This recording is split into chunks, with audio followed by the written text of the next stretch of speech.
and see archived events. Our broadcast will start in just a few minutes.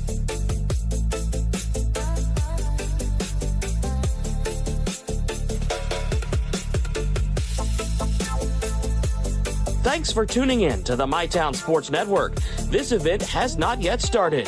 Please like and follow all of our social media to keep up with everything happening at MyTown TV. This broadcast will begin in just a few moments.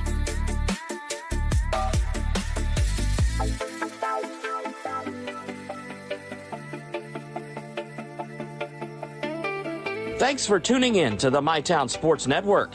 This event has not yet started. Please download our app for your smart TV on Roku or Apple TV to watch other live and archived events. Our broadcast will start in just a few moments.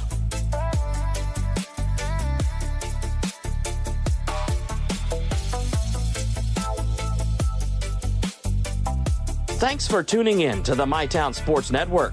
This event has not yet started. Please stay tuned and we will begin broadcasting in just a few minutes.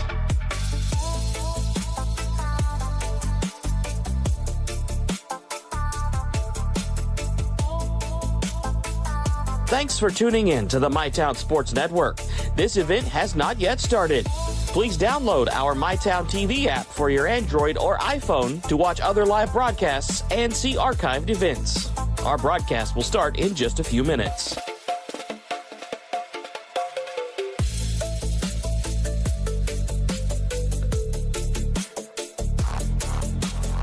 Thanks for tuning in to the MyTown Sports Network.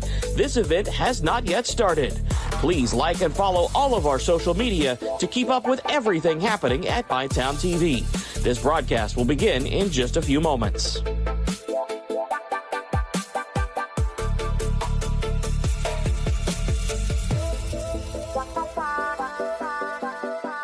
Thanks for tuning in to the MyTown Sports Network. This event has not yet started. Please download our app for your smart TV on Roku or Apple TV to watch other live and archived events. Our broadcast will start in just a few moments.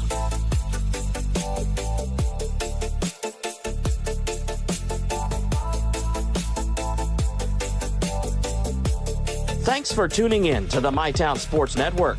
This event has not yet started. Please stay tuned and we will begin broadcasting in just a few minutes.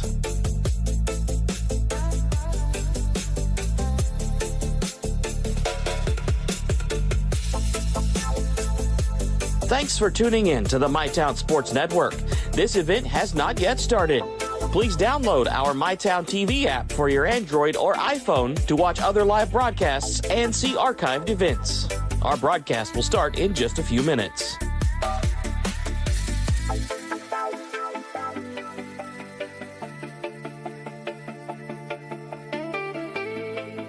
Thanks for tuning in to the MyTown Sports Network. This event has not yet started.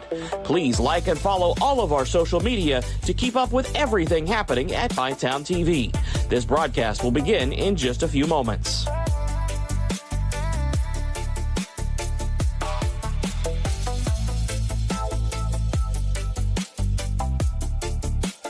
Thanks for tuning in to the MyTown Sports Network.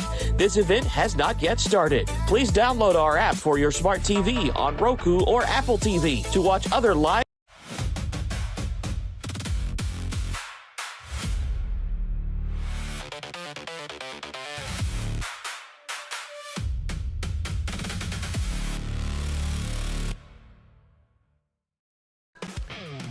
Good evening and welcome to MyTown TV's coverage of Rowan County Lady Vikings softball and the 16th Region Softball Tournament, fueled by Clark's Pump and Shop and brought to you by Big Sandy Superstores and presented by Restoration RX.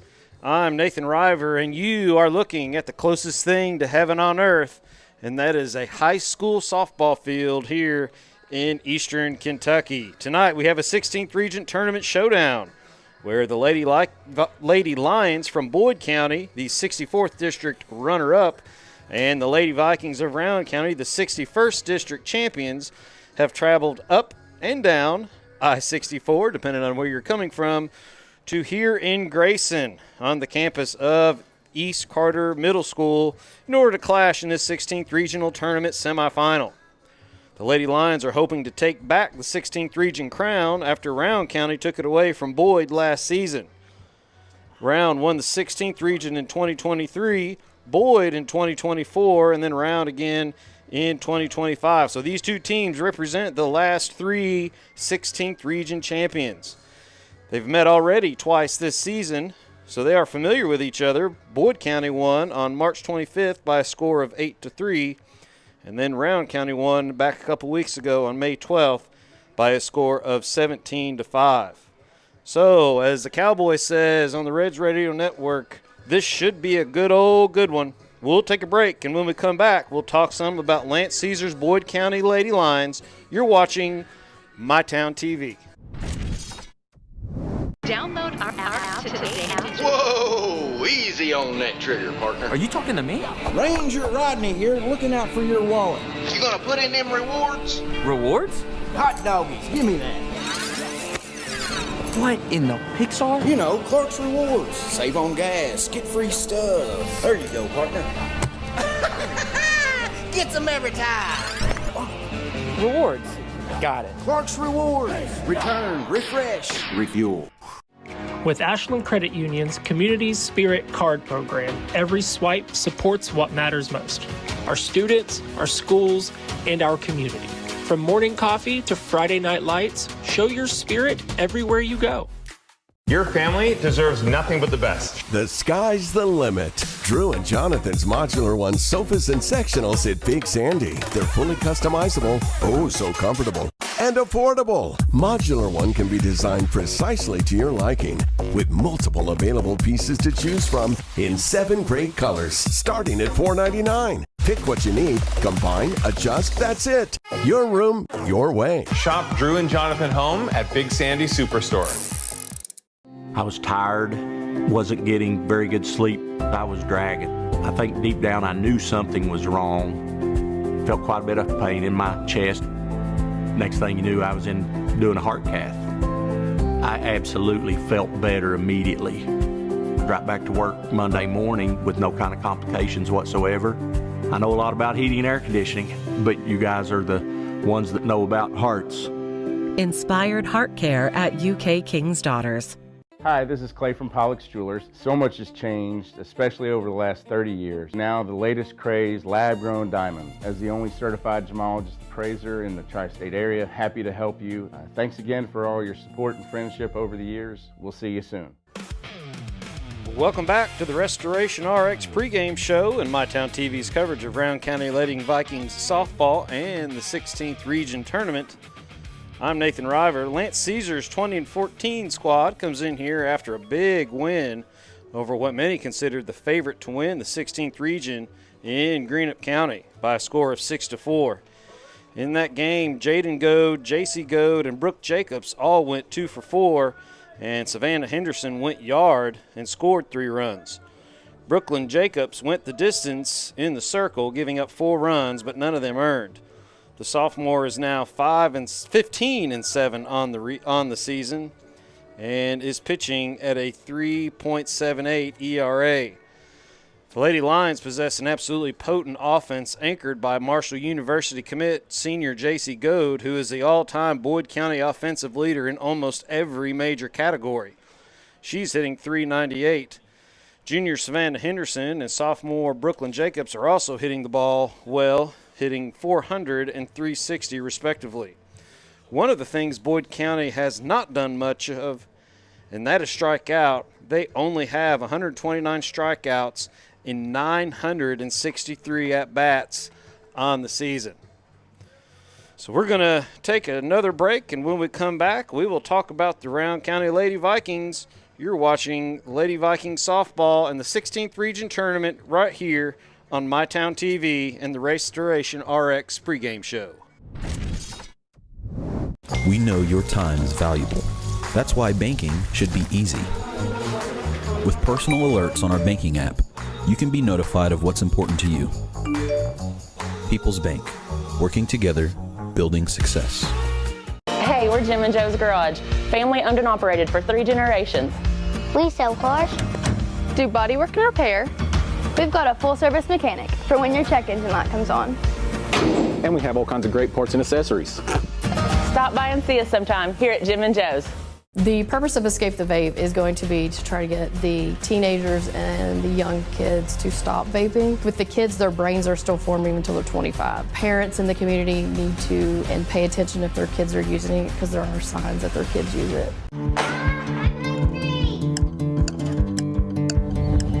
Mom, what's for dinner?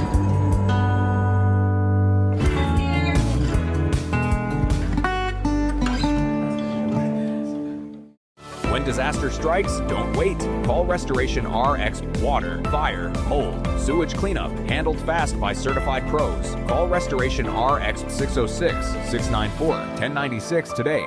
We restore your home and your peace of mind. When you need insurance, it's nice to know you have a Farm Bureau agent right in your community. Someone who understands your family's needs and lives right down the road. For insurance in Rowan County, call your local agent, Bailey Trent. Kentucky Farm Bureau, big on commitment. Pathways has been around for over half a century, providing quality behavioral health care services for 60 years. Pathways is your certified community behavioral health care clinic. Learn more at pathways-ky.org. Expert care, backed by experience. At UK St. Clair Medical Center, your health comes first. From advanced treatments to compassionate personal attention, we're here for every step of your journey. Trusted doctors, modern technology, and a tradition of excellence. The care you need, the caring you deserve. Serving Eastern Kentucky since 1963. UK St. Clair Medical Center. Welcome back to the Restoration RX pregame show and MyTown TV's coverage of the 16th Region Tournament. I'm Nathan River. Caitlin Muncie's 25-10 Lady Vikings look to continue their winning ways as they were able to knock off Elliott County yesterday by a score of 16-1 in 4 innings. Shaylin Sturgis and Cassie Perkins both went 2 for 2, with Perkins adding 2 doubles and 3 RBIs. Morehead State commit Lauren Eastham went hitless but had an RBI and a walk. Midway commit pitcher Cassie Perkins did not pitch, but 7th grader Kelsey Pennington got her 18th start of the year. She went 4 innings, giving up 1 run on 1 hit with 7 strikeouts and 3 walks. Offensively for the Lady Vikings this season, senior Lauren Eastham is the foundation. She is hitting at a .523 clip. She has 58 hits with 10 home runs and 52 RBIs. Fellow seniors Cassie Perkins and Riley Howard both have 43 hits, with Perkins adding 3 home runs and hitting .381, with Howard hitting .374. We're going to take another break, and when we come back, we will have the starting lineups. You're watching the Restoration RX pregame show right here on MyTown TV. Trust is something earned, not given. Better financials lead to a better life. All with the Better Bank, headquartered in Boyd County and serving the tri-state. KFB, the bank you trust and the community you love. At Primary Plus, we're more than just a healthcare provider. Since 1983, we have been proudly serving communities across northeastern Kentucky, providing state-of-the-art care to the region we call home. With expert clinicians offering personalized care, and we're more than your family doctor. We're your doctor in the family.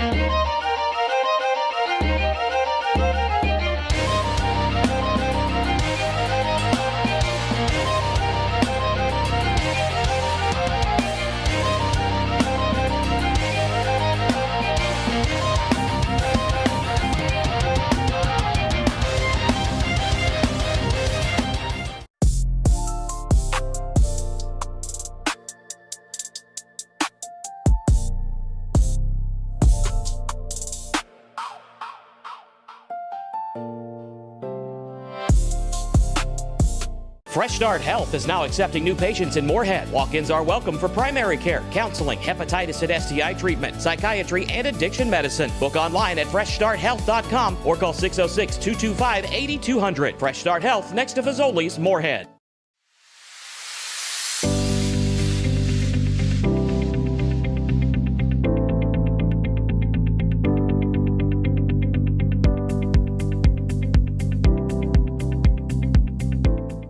Pick 6 for $19.99, a perfect meal for two. That's gotta rhyme. Well, how about munching on Pick 6, my mouth going yap, yap. People always staring at my wings, they go flap, flap. Dave is so surprised because he didn't know I'd rap. Pick 6 meal for two for $19.99.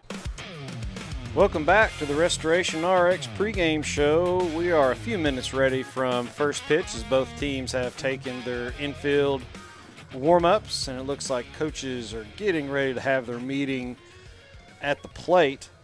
We'll go ahead and go over the starting lineups. First for the visiting Boyd County Lady Lions. Leading off is a freshman. She's a left-handed slapping specialist, but she can swing the bat too. Jaden Goad. She is at second base and is hitting .415 on the season. Batting second, a junior, number 4, Savannah Henderson. She'll be playing third base. She's hitting .400 on the season. Batting third, a senior, the shortstop, number 11, Miss Boyd County, J.C. Goad. She's hitting .398. Batting cleanup, a sophomore, number 33, Brooklyn Jacobs. She'll be in the circle. Batting fifth, a junior in center field, number 3, Grace Stevens.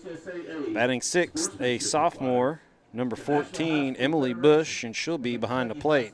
And she's hitting .402. Batting seventh, a freshman, number 10, Kaylee May, and she'll be at first base. Batting eighth, a senior, number 16, Taylor Culp, and she's the designated player. And batting ninth, a junior, number 24, Reagan Robbins. She'll be in left field. And I will mention Reagan. I've done 2 Boyd County games, and she's hit home runs in both of them. She'll be in left field. And then the flex player is number 20, 8th grader Riley Maynard. And she'll be playing right field but not batting. So again, for the Lady Lions, it's Goad, it's Jaden Goad, Henderson, J.C. Goad, Jacobs, Stevens, Bush, May, Culp, and Robbins. For the Lady Vikings, their starting lineup looks like this. Leading off is a senior, number 30, Riley Howard, and she will man center field. Batting second, a sophomore, number 18, Kelby Ford, and she's at shortstop. Batting third, a senior, number 28, the Morehead State commit Lauren Eastham, and she'll be behind the dish. She's hitting .523. Batting cleanup, a senior, number 15, Cassie Perkins. She is committed to Midway University of Midway University. She's committed to Midway. She'll be in the circle. Batting fifth, the 7th grader, number 14, Kelsey Pennington. She'll be at first base. Batting sixth, a junior, number 35, Kaylee Littleton, and she's at the hot corner. Batting seventh, a senior, number 1, Michaela Hughes. She'll be in left field. Michaela had a big 3-run home run in the 16th region tournament to help put the Lady Vikings ahead in that championship game, in this 61st region tournament. Batting eighth, a junior, number 13, Shaylin Sturgis. She's a designated player. Batting ninth is a freshman, number 5, Shelby Likens, and she will be at second base. And playing right field, but not batting, is number 2, Audrey Clay, and she is a sophomore. So again, for the Lady Vikings, it's Howard, Ford, Eastham, Perkins, Pennington, Littleton, Hughes, Sturgis, Likens, and Clay playing the field but not batting. So we're going to go ahead and take one more break as they introduce the players here and have the Star Spangled Banner, and we'll be back right after this. You're watching the Restoration RX pregame show right here on MyTown TV. Download our app today. Whoa! Ranger Rodney here. You gonna put in them rewards? Rewards? Give me that. Save on gas, get free stuff. There you go, partner. Clark's Reward. Return, refresh, refuel. I was tired, wasn't getting very good sleep. I was dragging. I think deep down I knew something was wrong. Felt quite a bit of pain in my chest. Next thing you knew, I was doing a heart cath. I absolutely felt better immediately. Right back to work Monday morning with no kind of complications whatsoever. I know a lot about heating and air conditioning, but you guys are the ones that know about hearts. Inspired Heart Care at UK King's Daughters. Your family deserves nothing but the best. The sky's the limit. Drew and Jonathan's Modular One sofas and sectionals at Big Sandy. They're fully customizable, oh so comfortable, and affordable. Modular One can be designed precisely to your liking with multiple available pieces to choose from in 7 great colors starting at $4.99. Pick what you need, combine, adjust, that's it. Your room, your way. Shop Drew and Jonathan Home at Big Sandy Superstore. With Ashland Credit Union's Community Spirit Card Program, every swipe supports what matters most: our students, our schools, and our community. From morning coffee to Friday night lights, show your spirit everywhere you go. Pick 6 for $19.99, a perfect meal for 2. That's gotta rhyme. Well, how about munching on Pick 6, my mouth going yap yap. People always staring at my wings, they go flap flap. Dave is so surprised because he didn't know I'd rap. Pick 6 meal for 2 for $19.99.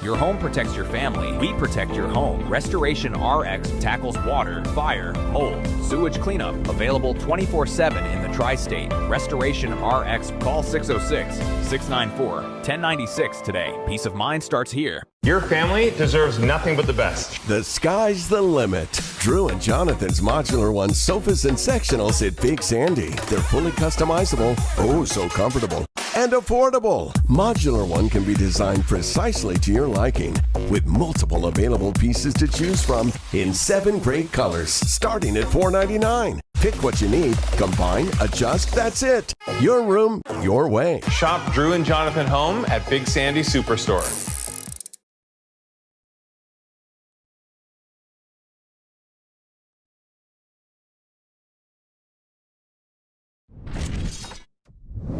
Water, mold, fire, sewage cleanup, handled fast by certified pros. When disaster strikes, don't wait. Call Restoration RX 606-694-1096 today. We restore your home and your peace of mind.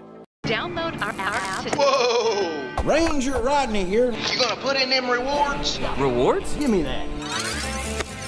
Save on gas, get free stuff. There you go, partner. Clark's Reward. Return, refresh, refuel. Pick 6 for $19.99 is the perfect meal for 2. I can't believe we're on a date. Oh, I'm just here for Pick 6. Imagine what our kids would look like. I don't want to have kids with you. 6 kids. 6! Pick 6! Wait, could we eat here every meal? Yes. All right, I'm down. Pick 6 meal for 2 for Welcome back. We are about ready to get started. The teams have been introduced. The anthem has been sung. And we are about ready for first pitch. First pitch is brought to you by Restoration RX, and we appreciate their support, as do these teams. Allow us to bring you these big games. This is the first game of a doubleheader where East Carter and Ashland will play in the nightcap after this. East Carter defeating Raceland last night in a game that seemed like whoever was going to be the last one to hit was going to win. Speaking of East Carter, I want to congratulate them on doing a phenomenal job on getting this softball field ready to play. I saw there was a picture floating around social media, literally floating on Sunday, where this field was essentially under a couple inches of water. Your umpires for today's game: at first base, Keith Ruark; at third base, Chris Weiscarver; and behind the plate, Justin Royster. And here comes the first pitch, and we are underway as that pitch is in there for a strike.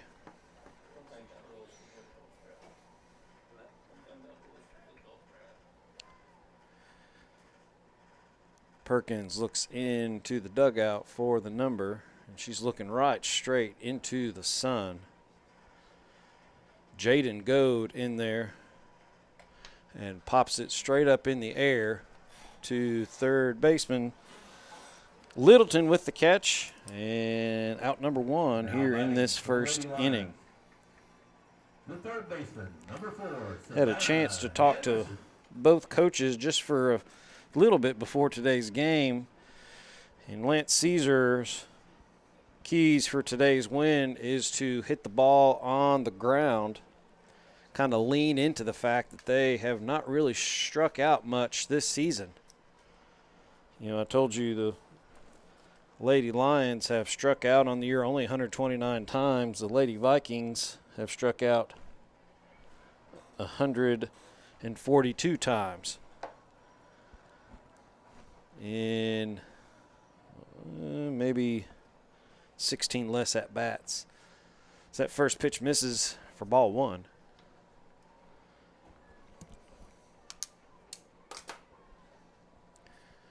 Perkins comes set and pours plateward. Changeup is fouled back out of play. That'll leave the count up at 1-1. The Erie softball returned to the concession stand. Get you a free soft serve ice cream cone. Now that is a great idea. I don't know if you all could hear that. PA announcer here said that every softball that's returned to the concession stand gets a free soft serve ice cream. So everybody out there listening who has anything to do with boosters or any of these schools here in the 16th region, it's a good way to make sure we get softballs back. That pitch is upstairs for ball two. I'm just going to lock this down and go out there and chase foul balls. Right? That's what I was saying. My production crew is talking about just locking everything down. I'm going to go find softballs. Here's the 2-1. Changeup left upstairs, and now 3-1 to Savannah Henderson. Henderson the other night hit an absolute bomb. I don't know if you can see it just past the center field fence, but it cleared the batting cages past center field. She has some power. Here comes a 3-1. That misses for ball four, and the Lady Lions have their first base runner of the ball game. The shortstop, number 11, J.C. Goad. And that'll bring up the Marshall commit, J.C. Goad. Talk about an up-and-coming D1 program, and that indeed is Marshall University. I've been impressed on what they've been able to do the last couple years. First pitch to Goad upstairs for ball one. I'd mentioned earlier that I talked to Wood County's coach about making the Lady Vikings play defense, putting the ball in play. And when I talked to Caitlin Muncie, she said essentially the mirror image of that, only on the defensive side. She said in order to win, they just have to make plays. So that changeup misses upstairs, and now Perkins is in a hole 2-0 to probably one of the most dangerous hitters in the 16th region.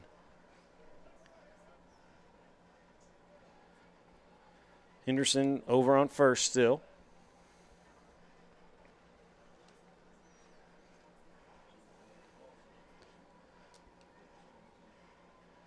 Here comes the 2-1.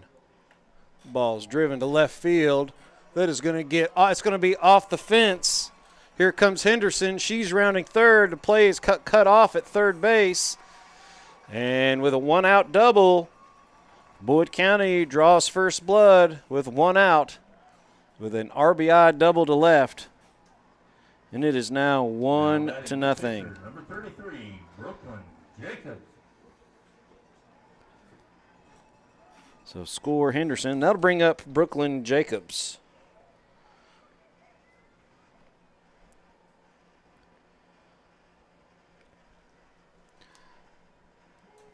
That changeup catches the outside corner for a strike as Perkins gets ahead.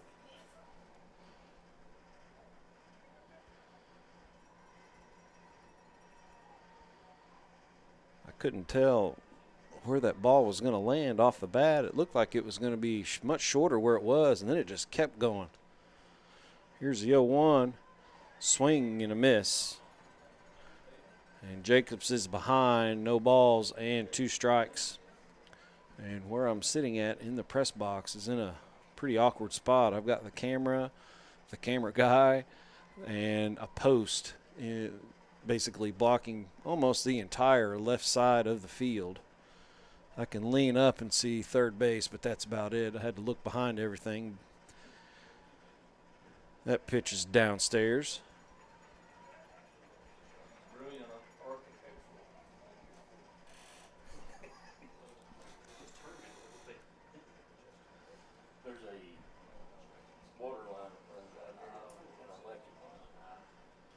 One ball, 2 strikes on Brooklyn Jacobs. Here's a pitch outside, 2-2.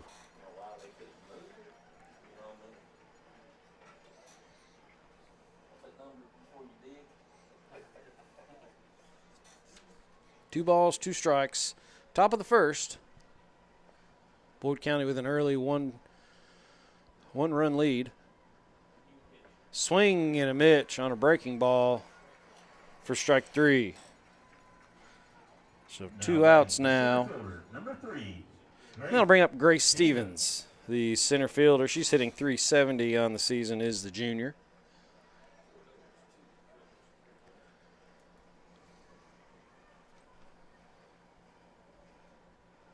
Runner on second.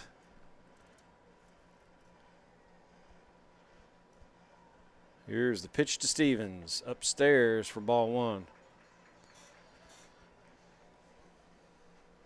Perkins usually will not overpower you with speed, but just like most Rowan County pitchers really in the past 25 years, other than a select few, she definitely knows how to spin the ball. Just like right there's a changeup that was just barely ticked. And the English on that was enough to where Pennington had to come up and kill it before it had a chance to roll back into fair territory. Stevens does have speed. Count is even at 1-1, 2 outs. Comes the 1-1 pitch. Swing and a miss for strike 2.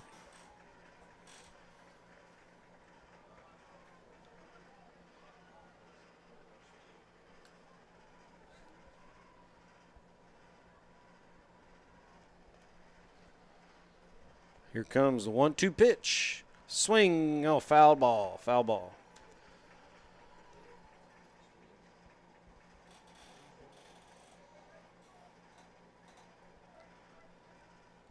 We're pretty far away from home plate compared to a lot of other fields here in the region. Here's the 1-2 again. Change up. Off to left field. That'll be a foul ball. And we'll do it over again. Again, another changeup.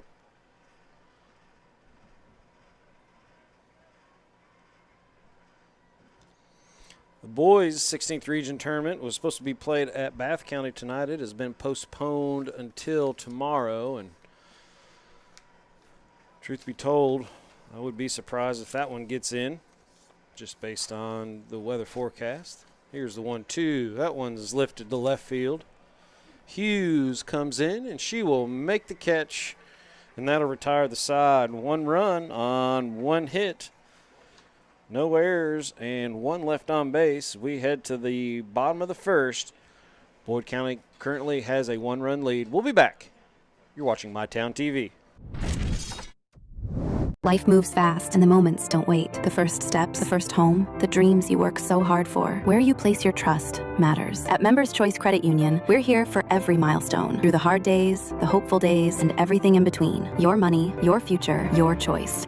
Pick 6 for $19.99, a perfect meal for two. That's gotta rhyme. Well, how about munching on Pick 6, my mouth going yap, yap. People always staring at my wings, they go flap, flap. Dave is so surprised because he didn't know I rap, rap. Pick 6 meal for two for $19.99. Fresh Start Health is now accepting new patients in Moorhead. Walk-ins are welcome for primary care, counseling, hepatitis and STI treatment, psychiatry, and addiction medicine. Book online at freshstarthealth.com or call 606-225-8200. Fresh Start Health, next to Fazoli's, Moorhead.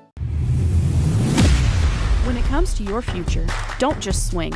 Knock it out of the park and apply to Ashland Community and Technical College. With hands-on training and career-focused programs, step up to the plate. Apply today at ashland.kctcs.edu. Welcome back. We get ready to start the bottom of the first. Rowan County able to get one after a walk and a JC Go double off the wall. That was probably about 2 feet from being out. So Brooklyn Jacobs will step into the circle.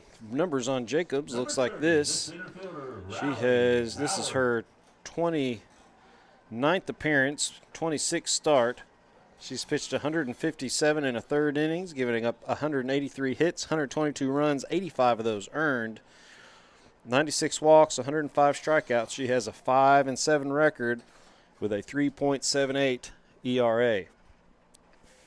Jacobs was pressed into probably a lot more service than maybe she was expecting, as the Lady Lions lost their what was presumed to be one of the best pitchers in the region in Elin Simpkins with a season-ending injury. First pitch is in there for a strike. Here's a second one, and that'll get Riley Howard. Now batting for Rowan County. She shakes off the hit by pitch. And now Rowan County has their first runner on. And that'll bring up the lefty Kelby Ford.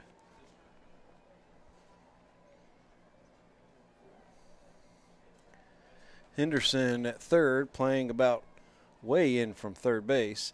Shows bunt. Here's a bunt. Nice bunt. Fielded by Henderson. And ball is missed at first base.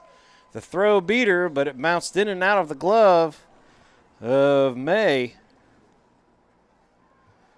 That'll be an error on the first baseman. And now with 2 runners on, the Moorhead State commit, and Lauren Easton will step in.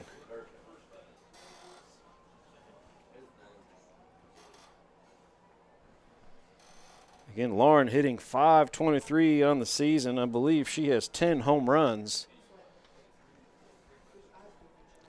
So with the runners on first and second, no outs. That pitch is on the outside corner for a strike. That was a good pitch there by Jacobs, starting her off with a changeup. Right on the outside corner. Comes the 0-1, and that pitch is flailed off to the right side and almost got a couple guys standing over there against the fence over by the school. I mean, it missed them by about 1.5 feet. And a couple youngins are getting the softball to return for a soft serve ice cream cone. Eastham now with 2 strikes. That ball's lifted to left field. That's got a chance, and it is indeed gone. A 3-run home run for Lauren Eastham, her 11th on the season. And Rowan County comes right back after giving up 1 run in the top of the first, have scored 3 without any outs here in the bottom of the first.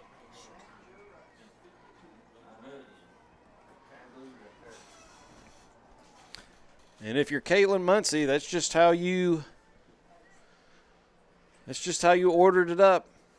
Get your first 2 on base, especially with this Rowan County club, when they can get somebody on base ahead of people who can bunt like Kelby Ford. It's something this Rowan County team has always been known for. is a small ball. Of course, that was started with Larry Harden and his forever years of coaching this team. You've seen small ball, and I've talked about this on some broadcasts before. You've seen small ball kind of come in vogue and then kind of go out for a while. Now you're starting to see it kind of creep back in, not only here at the high school softball level, but also you're seeing more sacrifices at the Major League Baseball level as well.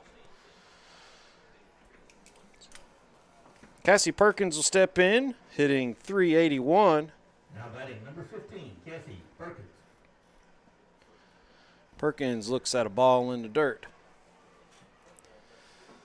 And I say all that to say Rowan County has never gotten away from that small ball style of play.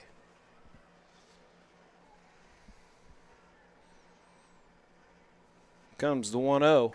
Ball's hit into right field for a base hit. So 2 straight hits now Batting for Rowan County. after a walk and an error. The first baseman, number 14, Kelsey Pennington. That'll bring up the 7th grader, Kelsey Pennington. She's hitting .323 on the season.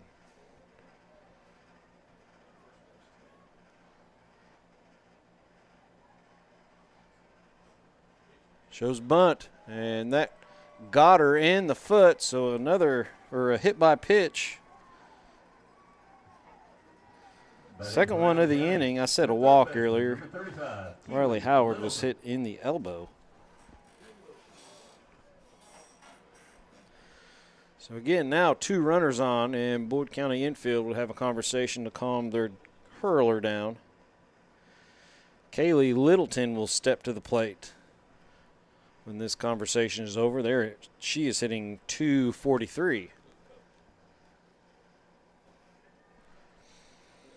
That hit by Lauren Eastham, I knew I was going to have to lean back. I got leaned back a little quicker than I did on the fly ball to left field by Goad.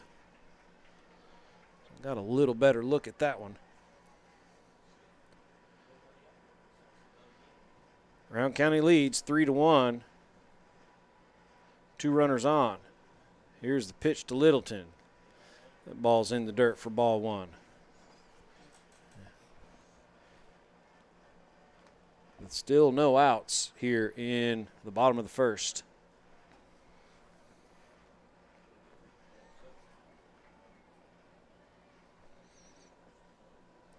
Pitch in the dirt, 2-0.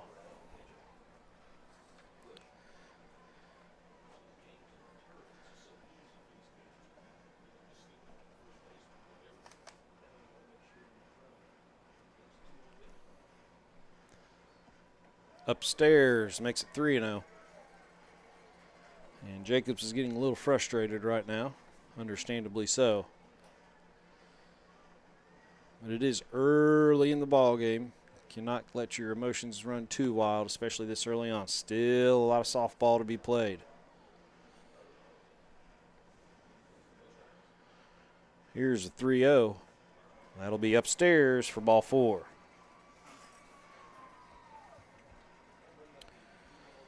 So Michaela Hughes will step in.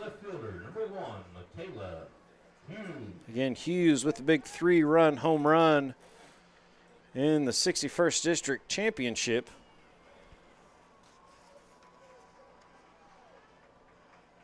That was her second of the season. So now, bases loaded of Lady Vikings with nobody out. Boyd County will bring their infield in.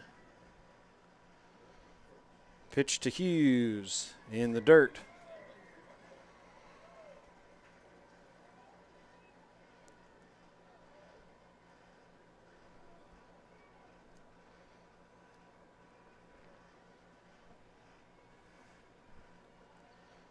One ball, no strikes, nobody out.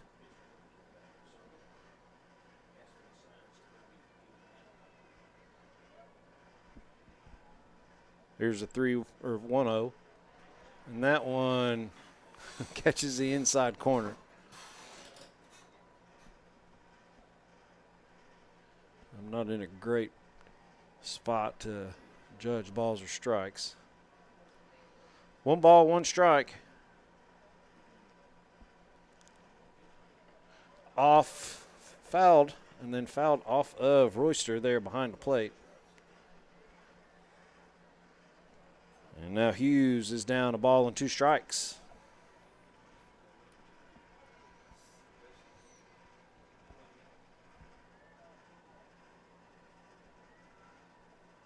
Here comes the 1-2 pitch. Change up to third. Throw comes home, force out there, and that's the only play that they'll have. So Hughes will hit into a fielder's choice. 5-2. Now batting. And Number 13, Cassie Perkins will be out on the fielder's choice. That'll bring up Shaylin Sturgis, the designated player. She's hitting .330.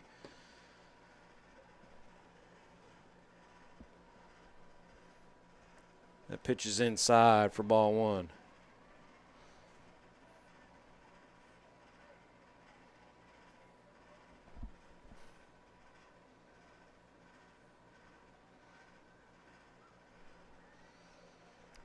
Still bases loaded now with 1 out. Ball's fouled back. And Sturgis has a strike on her now. A ball and 1 strike, 1 out.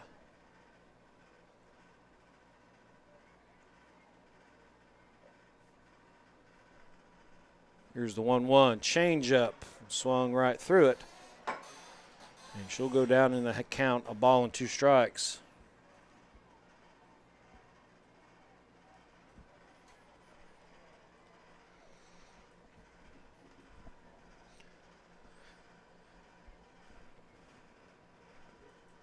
Pitch misses outside. That'll even it up at 2-2. Again, I'm first pitch in this at bat I thought was a ball. I thought that one there was a strike. So again, I'm a long way away. That pitch is way up and in. And the count will run full.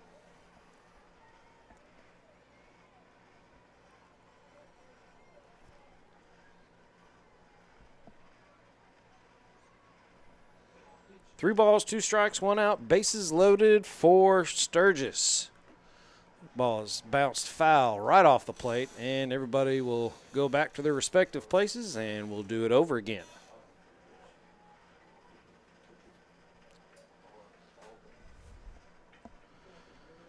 Middle infield at double play depth for the Lady Lions, as the Goad sisters have turned quite a few of them this season.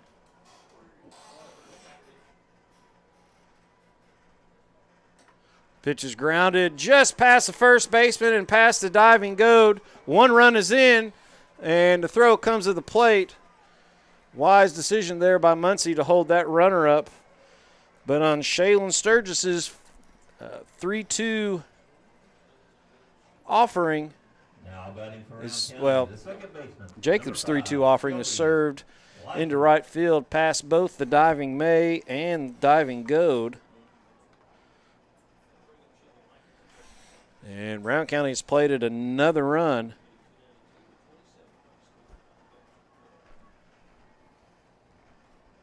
And that'll bring up Shelby Likens, and she will be the 9th batter to hit in this first inning. Bases loaded, just 1 out. Again, Boyd County's middle infield in double play depth. Corners are playing even with the bag.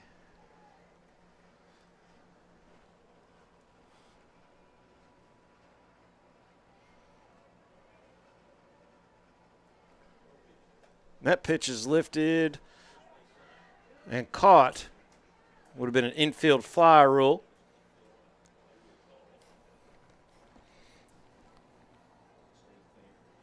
Now batting for Brown County, the center fielder, number 3. Ball was caught by May. There's a little bit of a collision there between Sturgis and May. Sturgis trying to get back to first. May trying to track the ball. Ended up not mattering because of the infield fly rule.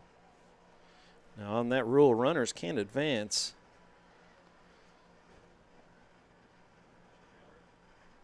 That just means the batter's out. Pitch is fouled off. Always some confusion especially with young ones trying to teach that infield fly rule. Runners can advance at their own peril. It just means the batter's out. So 2 outs, and Howard back up. She was hit by a pitch her first time up. Another foul. And Howard is down on the count 0-2.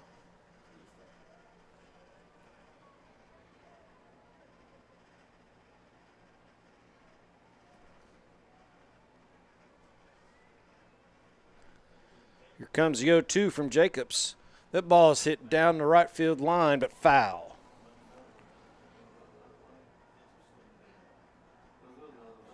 And again, we'll do it over. That ball's a little wet. I did walk through the infield before the game. I did not walk through the outfield. I'm sure the outfield is still a little damp, especially with the 5 inches of rain we had over the weekend, plus whatever rain we got yesterday morning and the rain we had today. Here's the 0-2. That ball's lifted to left center field. Going back is Robbins, and she will make it the over-the-shoulder catch about 3 steps from the warning track. And that will retire the side, but Brown County will score 4 runs on 3 hits with 1 Boyd County error and left 3 on base. As we head to the second, Brown County leads 4-1. We'll be back. You're watching MyTown TV. Your home protects your family. We protect your home. Restoration RX tackles water, fire, mold, sewage cleanup. Available 24/7 in the tri-state. Restoration RX. Call 606-694-1096 today. Peace of mind starts here. Download our app today. Whoa! Ranger Rodney here. You gonna put in them rewards? Rewards? Give me that. Save on gas, get free stuff. There you go, partner. Clark's Reward. Return, refresh, refuel. At Big Sandy Superstore, we support factories and workers right here in the USA. We're always looking for American-made brands that are built to last and made to matter. Because American-made means jobs and opportunities in our communities. You'll get big savings on American-made brands when you shop right here and can feel good knowing you're supporting your neighbors, friends, and family. Built here, sold here. Big Sandy Superstore. Welcome back. We're in the second inning. Boyd County will send up their 6, 7, 8 hitters, and Emily Bush, Kaylee May, and Taylor Culp.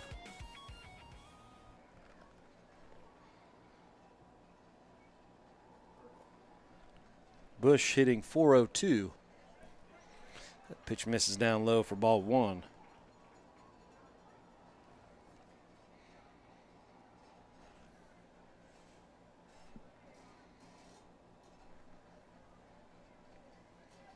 Perkins still looking into the sun, into her dugout to get the signs. The pitch is hit right past the diving Likens into right field for a base hit. Now batting for So, Boyd County, the first baseman, number 10, Kaylee May. Bush will be replaced at first base for a courtesy runner. Courtesy runner, Mackenzie Coons. And number 2, Mackenzie Coons.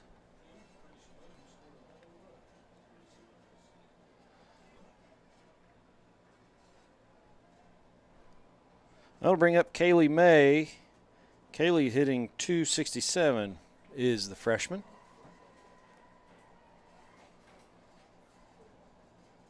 Shows bunt, pulls it back. Here's a throw down to first. And they called her safe. Did Keith Rowark over at first base. That was a bang, bang play at first. And Caitlin Muncie is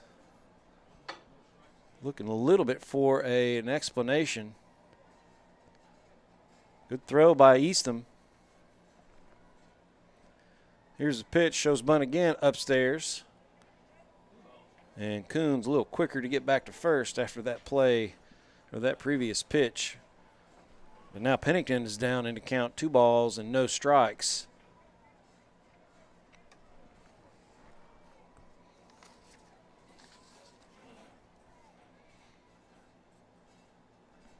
Shows bunt again, and it is fouled.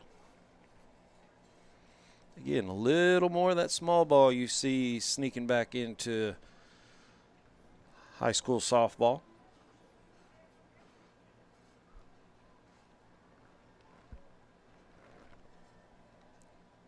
Two balls and a strike.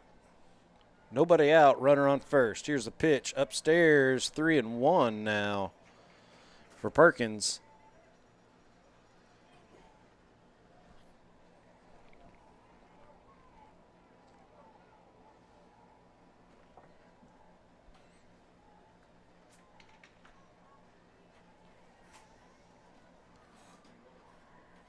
Ball's hit past Littleton into left field for a base hit. So 2 hits in a row now for the Lady Lions. Number 16, the designated player, Taylor Culp. I'll bring up the designated player, Taylor Culp, the senior, hitting .286.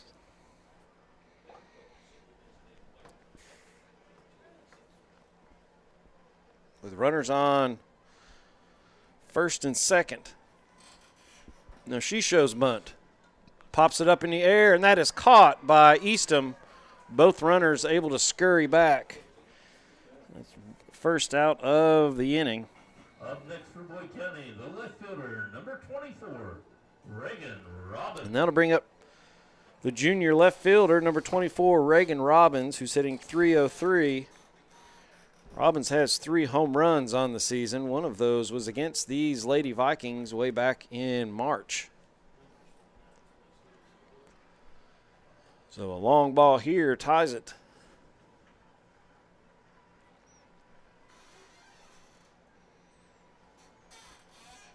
Perkins comes to the plate. That's right down Broadway for strike 1.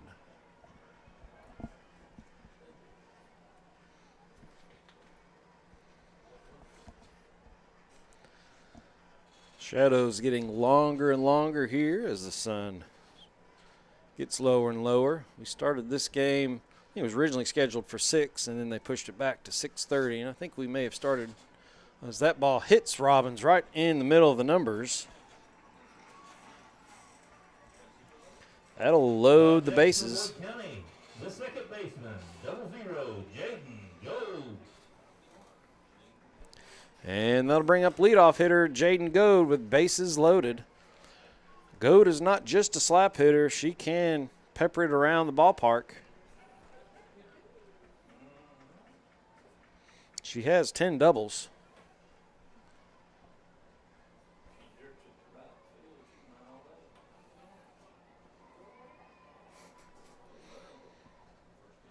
First pitch on the outside corner for strike 1. Right fielder is playing way off the first baseline. I mean, she is in deadpan right center field.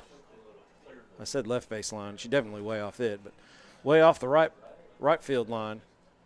Ball's hit right up the middle, fielded by Perkins. Throw to second, on to first, and that is a 1-2-3 double play. Good to turn by Perkins to Eastham to Pennington.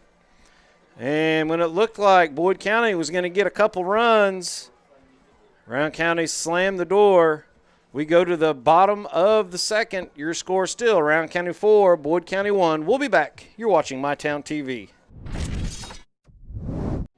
With Ashland Credit Union's Community Spirit Card Program, every swipe supports what matters most: our students, our schools, and our community. From morning coffee to Friday night lights, show your spirit everywhere you go.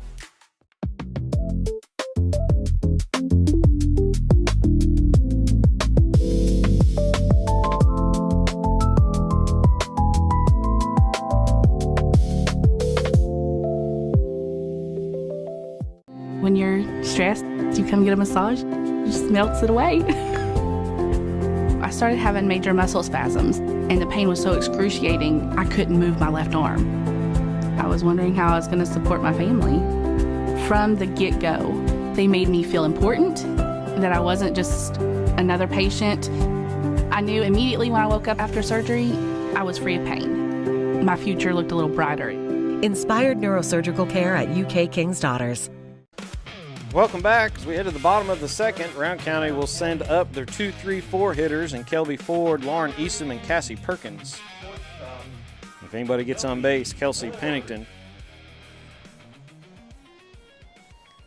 That ball hit by Goad looked like it was destined for center field, and Pennington stuck her glove out, made a clean catch, and did not panic, knew exactly where to throw to home, and then Eastham stepped inside the base path to clear away to throw on to first to keep Wood County from scoring. Ball's high and inside, and I'm not quite sure what that was. I thought the ball hit something. I think it hit her in the hand. Oh, it hit her in the...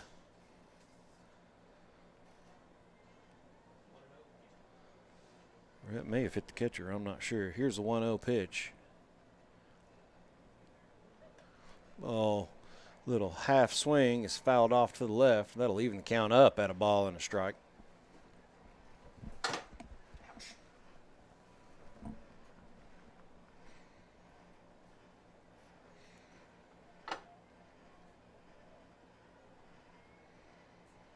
Jacobs comes set and pours plateward. The ball is hit left. Foul. And Jacobs gets ahead, a ball and 2 strikes.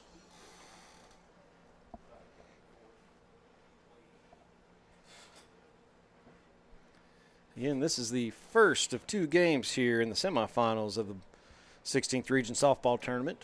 Ashland and East is the nightcap.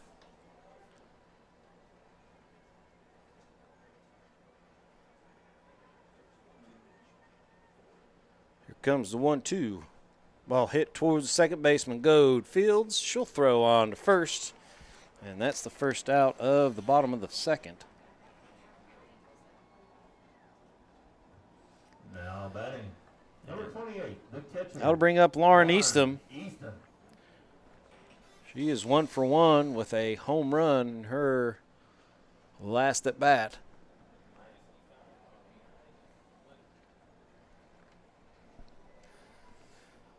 So Eastham will step in with 11 home runs.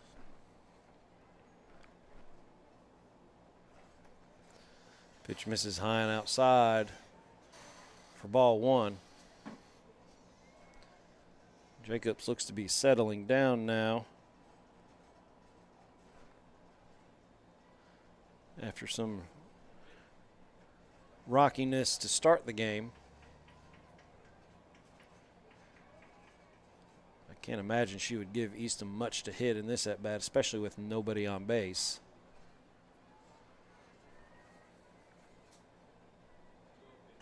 Ball's hit past a diving J.C. Goad. I almost said her dad's name. That'll be a base hit, and Eastham is now 2 for 2. Now batting, number 15, the pitcher, Cassie. Cassie Perkins will step in now. She is 1 for 1. With a single to right field past a diving May and Jaden Goad. Boyd County middle infield at double play depth. Pitch is in the dirt.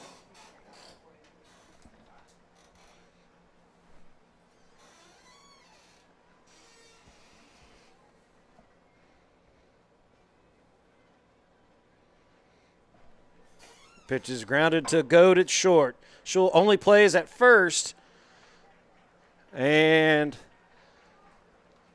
she's the throw beat her. She's going to be out. First base umpire or first base coach said that May was off the bag. And I don't know if you saw May. It did seem like she wasn't quite sure where she was. The first baseman, number 14, Kelsey Pennington. In a situation like that is where the home plate umpire is looking down that first base line, and that's actually his call to see if she come off of the bag or not. It was close from here, but there is not going to be an appeal made. So Perkins grounds out to the shortstop for the second out, and Pennington will come in. She was hit by a pitch her last time up. That pitch is low and in the dirt.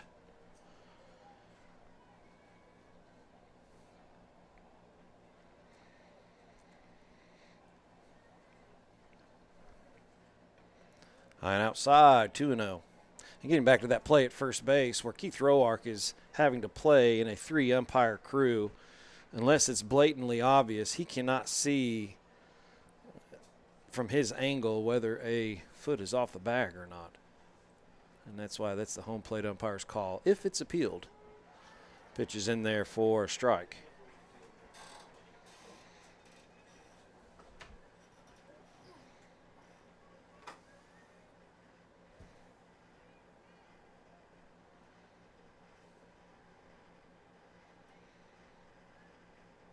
Comes a 2-1 pitch. Change up. Must have been low. Again, it's one of those, we're at such an odd angle. Yeah, he told, Royster just told Coach Caesar it was a little low. Here comes a 3-1 from Jacobs. In the dirt, ball 4. It's the second walk issued by Jacobs. Number 35, the third baseman, Kiwi Littleton. I'll bring up Littleton. She was the other walk her last time up. So now runners on first and second, 2 outs. Pitch is fouled back. Nice catch back there by a couple fans. They get to go get a soft serve ice cream cone. And for Littleton, the count's 0-1. Jacobs with a changeup. Nice changeup. Had Littleton way out in front.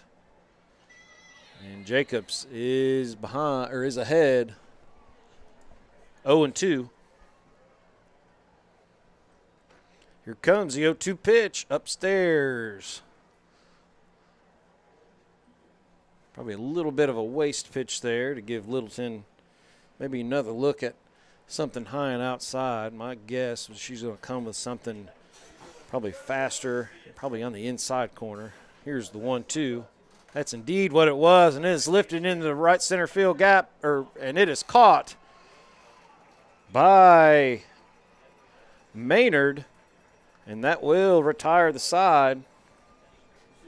No runs on 1 hit, no errors, and 2 more left on as we head to the top of the third. Your score still, Rowan County 4, Boyd County 1. We'll be back. You're watching MyTown TV. We know your time is valuable. That's why banking should be easy. With personal alerts on our banking app, you can be notified of what's important to you.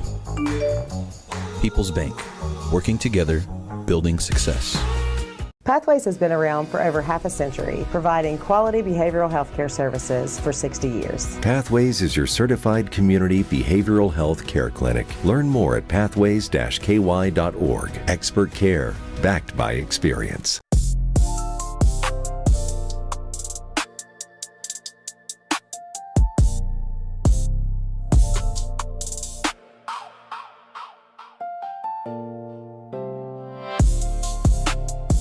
Hey, we're Jim and Joe's Garage. Family owned and operated for 3 generations. We sell cars, do bodywork and repair. We've got a full-service mechanic for when your check engine light comes on. And we have all kinds of great parts and accessories. Stop by and see us sometime here at Jim and Welcome back to MyTown TV's coverage of the 16th Region Softball Tournament, fueled by Clark's Pump and Shop, brought to you by Big Sandy Superstores, and by Restoration RX. Boyd County will send up their 2, 3, 4 hitters in Savannah Henderson, J.C. Goad, and Brooke Jacobs. Henderson was walked her last time up. Pitch is in the dirt for ball 1, and you got to wonder if maybe both of these pitchers are not quite trusting of the dirt yet. I mean, it looks dry up top, but you can see when they step, when any of these players make a step, it is much darker underneath, and you wonder if that's playing with their plant foot sometimes. That pitch is 2-0.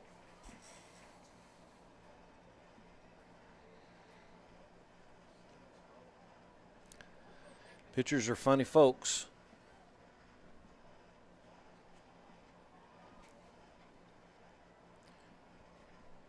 2-0 pitch, misses high and outside. And Henderson is one pitch away from being walked for the second time in as many at-bats.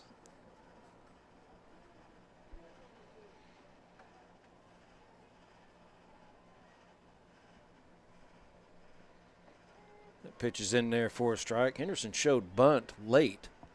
Kind of an odd play.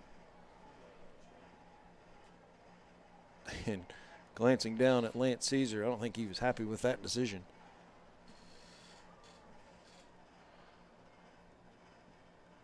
Here comes a 3-1 to Henderson. Ball is lifted into left field for a base hit. Over to get it is Hughes. She gets the ball in quickly. Up next for Boyd County, number 11, the shortstop, J.C. Goad. And that'll bring up the home run threat, J.C. Goad. She can cut into this lead here with one swing of the bat. Again, the Boyd County offensive leader in pretty much every category. Home runs in a season, career home runs, doubles, RBIs, runs scored, all that good stuff. When you look at the record books, J.C. Goad is in there. First pitch to Goad. Swing and a miss on a changeup upstairs for strike one. Goad was looking to put the Lady Lions within one with that swing.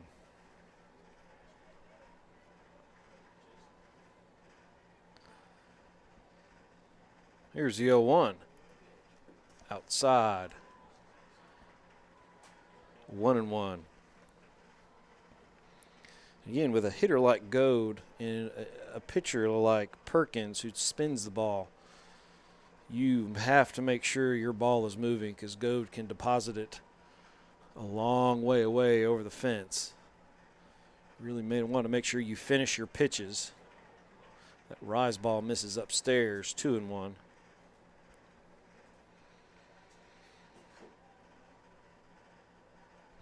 And with something I noticed on that pitch from Perkins, she seemed to short arm it a little bit to make sure she got really underneath it. The ball's hit to third, nice, knocked down by Littleton. She's not going to have a play, but she did keep the ball from going into left field. Next for Boyd County, number 33. That'll be an infield hit for Goad. She is now 2 for 2. And that'll bring up Brooke Jacobs. She is 0 for 1 with a strikeout. Her last time up. Runners on first and second with nobody out.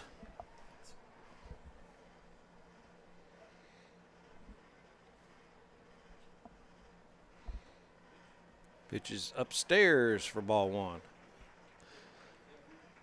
What I was getting at with that one pitch I was talking about with Perkins, she seemed like she was really making sure she was getting underneath it, but I felt like her stride was not as long as you like to see with a rise ball. And again, that could be, I say all that to say, that could be an effect of wet ground. There's a changeup floats in there for a strike. You know, as the game gets on, both these pitchers I think you'll see get better as they'll trust the ground a bit more, especially with their landing.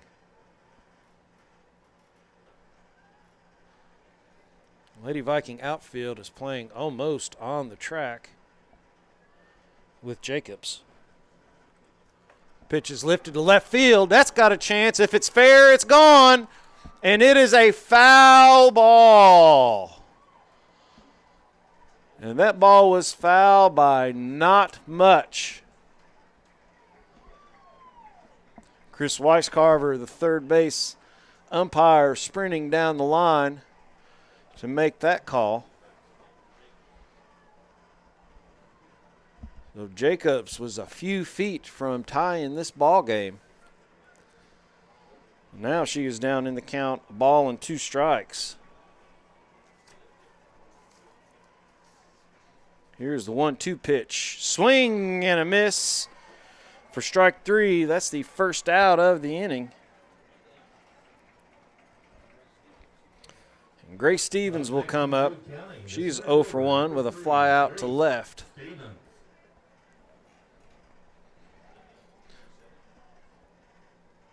There's a tent on the left. It's foul. It's in foul territory, but it's beyond the left field foul pole, and the ball hit on top of that roof. Maybe gave Weiscarver a good shot at that. Here's a fly ball to right field. Clay will catch it. There's a bluff throw to third, and the ball was on target. Well, no, it wasn't. It was about 6 or 7 feet towards the first base line, and any elementary kids heard me say that or throwing their arms up in the air.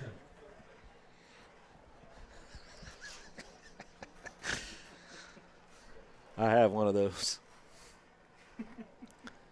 So now with 2 outs, Emily Bush will step in. She is 1 for 1. She hit a soft line drive past the diving lichens into right field for a base hit. That ball's lifted into left field. That'll be down for a hit.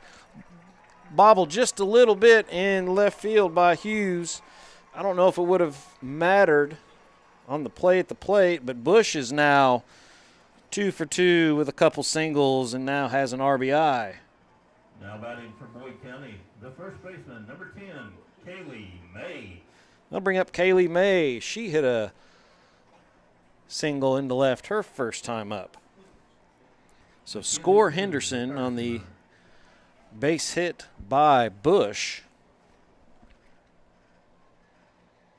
Coons is in to run again for Bush.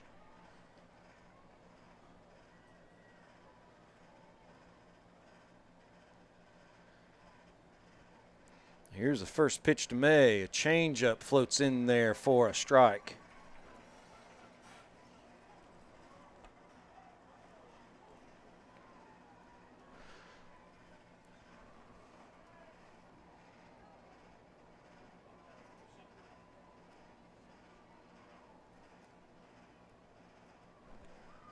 Pitch is hit foul down the third base line. Made down in the count 0-2.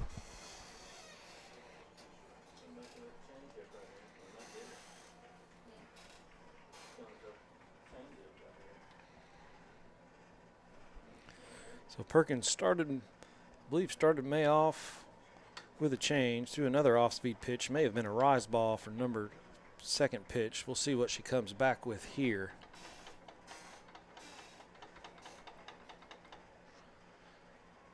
Two strikes, 2 out. Runners on first and second. Outside corner for strike 3 called. And that'll retire the side, but not before Boyd County able to get a run back. As we head to the bottom of the third, your score, Boyd County 2, Rowan County 4. We'll be back. You're watching MyTown TV.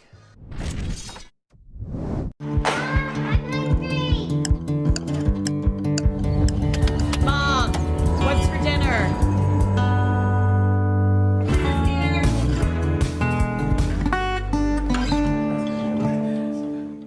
Trust is something earned, not given. Better financials lead to a better life. All with the Better Bank, headquartered in Boyd County and serving the tri-state. KFB, the bank you trust and the community you love. Hi, this is Clay from Pollock's Jewelers. So much has changed, especially over the last 30 years. Now the latest craze, lab-grown diamond. As the only certified gemologist appraiser in the tri-state area, happy to help you. Thanks again for all your support and friendship over the years. We'll see you soon.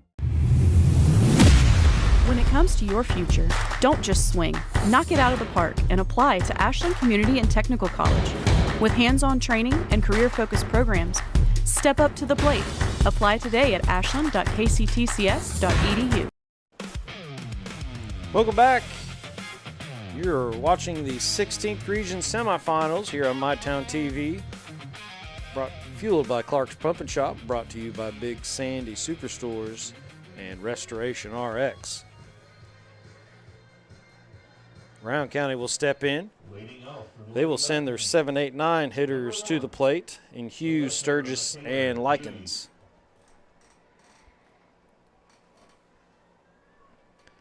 Hughes is 0 for 1, hit into a fielder's choice her last time up.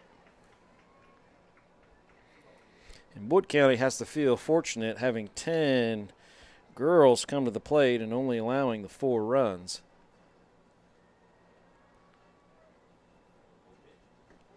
Pitch is on the inside corner for a strike. That'll even count up at 1-1.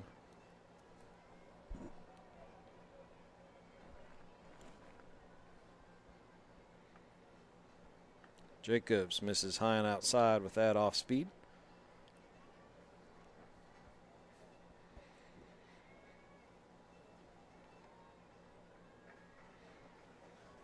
Here comes a 2-1 from Jacobs. Tapped foul behind the catcher, Emily Bush. And that'll even it up at 2-2.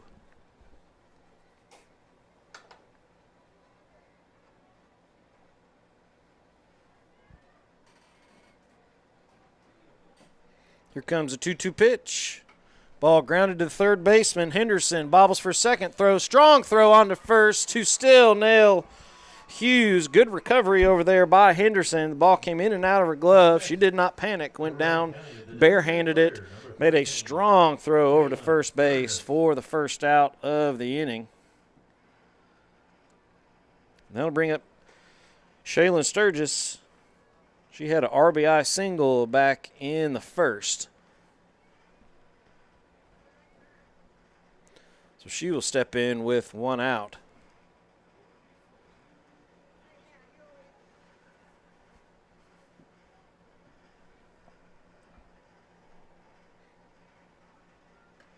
Little excuse me swing. Little check swing. Counts now a ball, no balls, and a strike. Little cloud bank seems to be covering up the sun right now. Here's a ground ball to Goad at second. She'll field toss on to first for the second out. Now batting for Rowan County, the second baseman, number 5, Shelby Likens.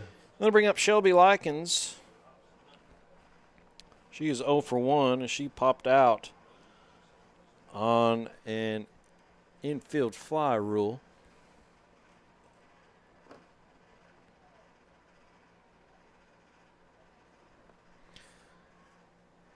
First pitch to her is a changeup that floats outside for ball 1.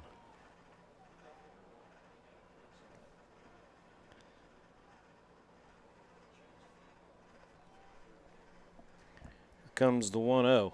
Shows bunt. Nice bunt.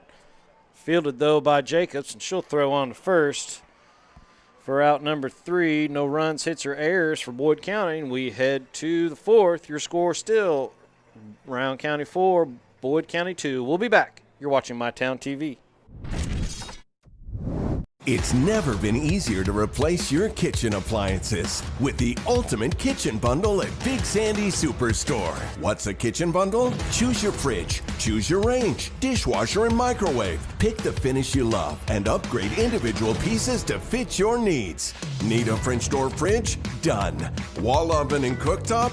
You got it. When you bundle, you save hundreds. Buy the refrigerator and range, get the dishwasher and microwave free at Big Sandy Superstore. Download our app today. Whoa! Ranger Rodney here. You gonna put in them rewards? Rewards? Give me that. Save on gas, get free stuff. There you go, partner. Clark's Reward. Return, refresh, refuel. Water, mold, fire, sewage cleanup, handled fast by certified pros. When disaster strikes, don't wait. Call Restoration RX 606-694-1096 today. We restore your home and your peace of mind. Welcome back. Boyd County will send up their 8-9-1 hitters here in the top of the fourth inning.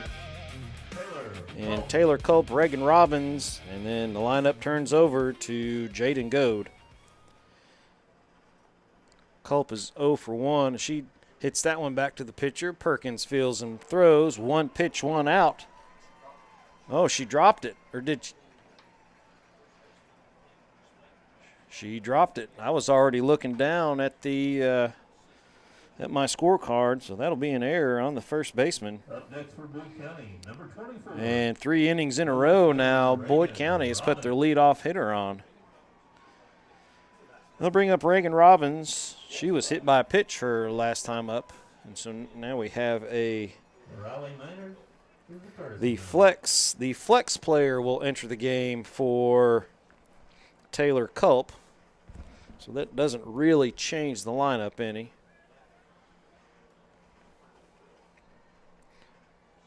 Those two can go in and out as the coach sees fit. So Maynard over at first base. Here's the pitch to Robbins. Upstairs for ball 1.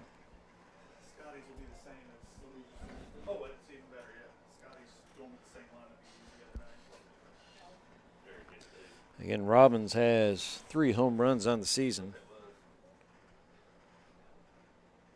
Change-up is in there for a strike. And, folks, I don't know if the camera does it justice, but Perkins' change-up is nasty.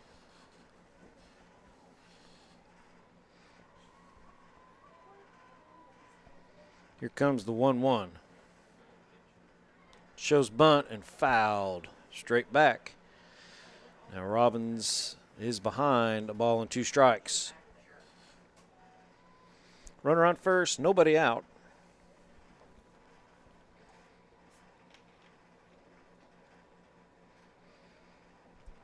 And Culp able to get a bunt down, fielded easily by Perkins, but the throw to first base was dropped.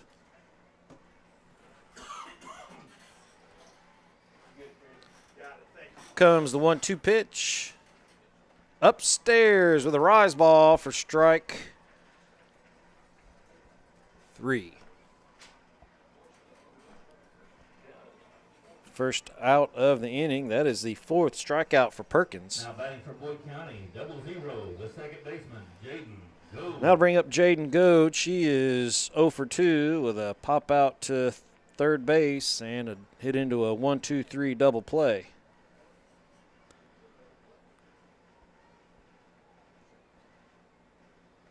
Pitch to Goad. Here's a bunt to first. Throw on to first. Here the runner is caught up between first and third, or second and third. She's able to get back. So give Goad a sacrifice bunt. Number 4, the third baseman, Savannah Henderson. And that'll bring up Savannah Henderson. She's 0 for 1 with a walk and an RBI, or no, with a single to left. She scored on Emily Bush's RBI single. Just a friendly reminder, folks, we have freshly squeezed lemonade at our concession stand.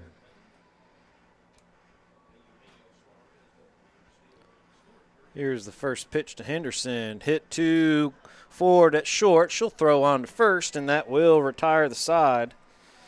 So no runs, no hits, 1 error, and 1 left on.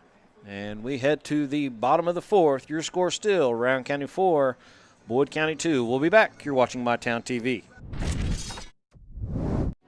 With Ashland Credit Union's Community Spirit Card Program, every swipe supports what matters most: our students, our schools, and our community. From morning coffee to Friday night lights, show your spirit everywhere you go. Pick 6 for $19.99 is the perfect meal for two. I can't believe we're on a date. Oh, I'm just here for Pick 6. Imagine what our kids would look like. I don't want to have kids with you. 6 kids. 6! Pick 6! Wait, could we eat here every meal? Yes. All right, I'm down. Pick 6 meal for two for $19.99. Cycling with my wife was a lifestyle for me. The more and more I cycled, the harder and harder it was to get out of chairs. It was restricting everything that I could do. The ultimate result was hip replacements. King's Daughters, they were fantastic. The same day I got home from the hospital, I hopped right on my bike. Knowing that you can get back on your bike and go out and accomplish something that you didn't think you'd be able to, it's just amazing. Inspired Orthopedics Care at UK King's Daughters. Welcome back to East Carter Middle School here in Grayson, Kentucky. Host of the 16th Region Softball Tournament here in 2026. We are in the bottom of the fourth, and Rowan County is getting ready to bat with the lead at 4-2. They will send up their 1, 2, 3 hitters, and Howard, Ford, and Eastham. Howard is 1 for 1 with a hit by pitch.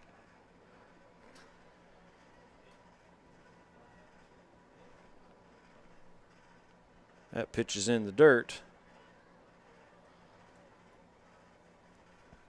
Taking a look at the weather radar, there's a few areas starting to pop up. I think the closest storm is southwest of Moorhead. A good bit away.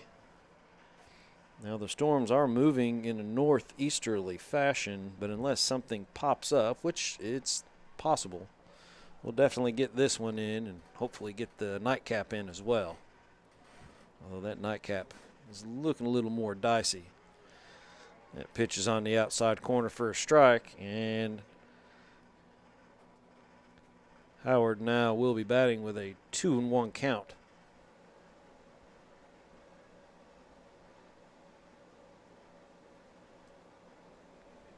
Change up in the dirt, 3-1.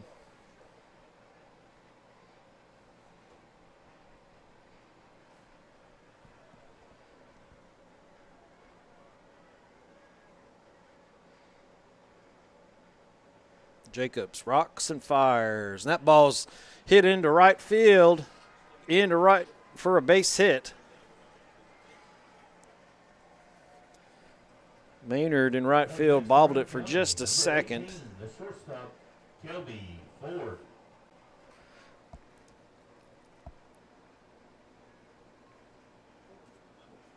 They'll bring up Kelby Ford.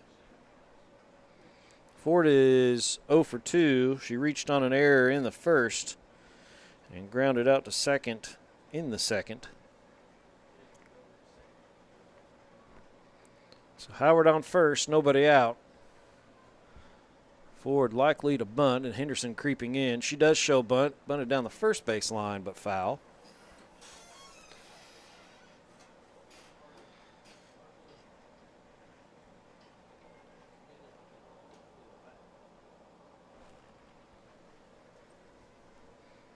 If you're interested in the Cincinnati Reds, Eugenio Suarez hit a 2-run home run to put the Reds up 2-0.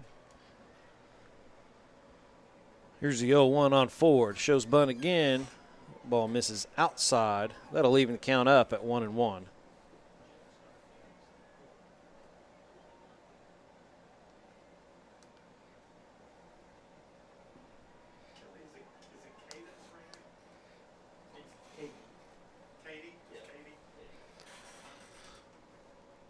One forthcoming. Shows bunt again up the first baseline. It got her in the box. Ford is trying to do a drag bunt up the first baseline, which is the right play there. I mean, Henderson is crashing as hard as she can.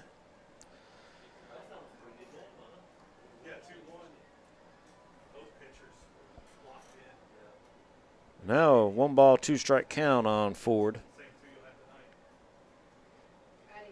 That pitch is in the dirt. Big lead out there by Howard. And again, looked like a little soft footing out there as she kind of stumbled for just a second trying to stop to see what was going to happen at the plate.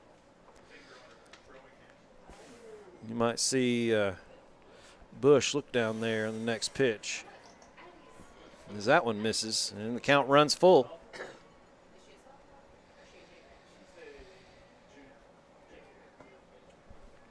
Other than the 1-2-3 third, Jacobs has thrown a lot of pitches. McKinley Corey at one time was warming up in the bullpen. Here comes the payoff pitch upstairs for ball 4. Good at bat by Ford, being down a ball and 2 strikes and being able to work the walk. So now 2 runners on for Lauren Eastham, who is 2 for 2 with a 3-run home run in the first and a single in the second.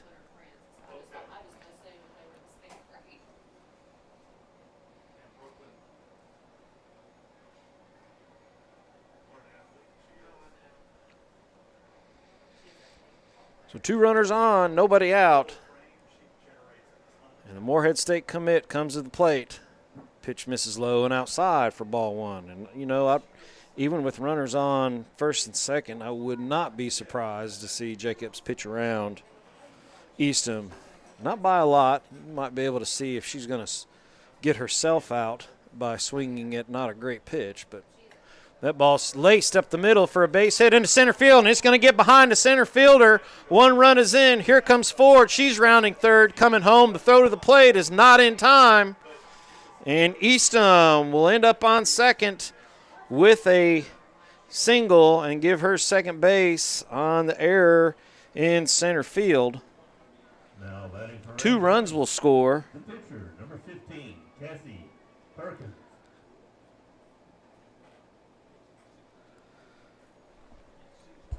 And Caesar will walk out to have a quick conversation with Jacobs. While he does that, let's take a real short break. We'll be back. You're watching MyTown TV.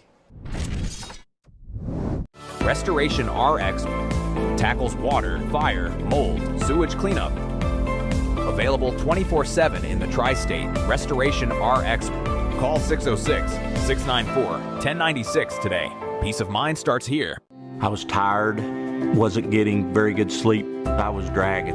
I think deep down I knew something was wrong. Felt quite a bit of pain in my chest. Next thing you knew, I was doing a heart cath. I absolutely felt better immediately. Right back to work Monday morning with no kind of complication. Meeting is over. Lauren Eastham stands at second base, knocking in 2 runs on that base hit into center field. And here is Perkins, who's 1 for 2. The pitch is in the dirt for ball 1. Perkins hit a single to right in the first and grounded out to short in the second.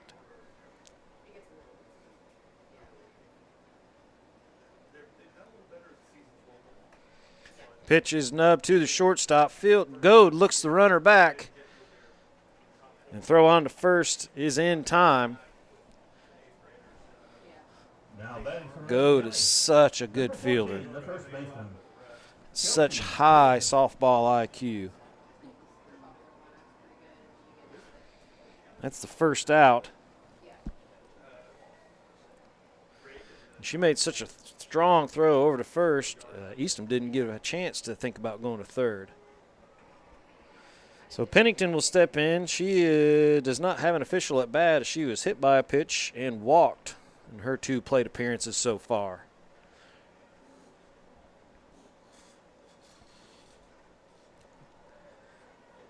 Change up in the dirt, even count up at a ball and a strike.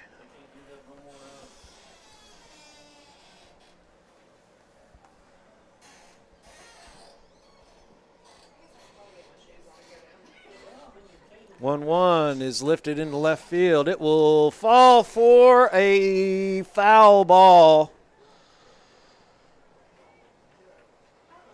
Third base umpire had to get out of the way and gave up the call to the home plate umpire as he pointed at him, and Royster called it foul. It looked really close from here.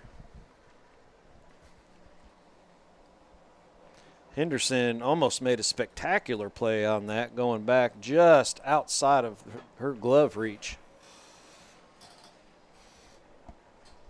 Counts now, ball and 2 strikes. Change up, hit to Henderson at third. She'll look, throw on to first. Out is there. Easton will on that play move on to third. So now runner on third with 2 outs, with Littleton coming to the plate. For the Vikings, number 35, the third baseman, Keely Littleton. So Littleton steps in. She's 0 for 1 with a walk. 6-2 now. Jacobs looks at ball 1.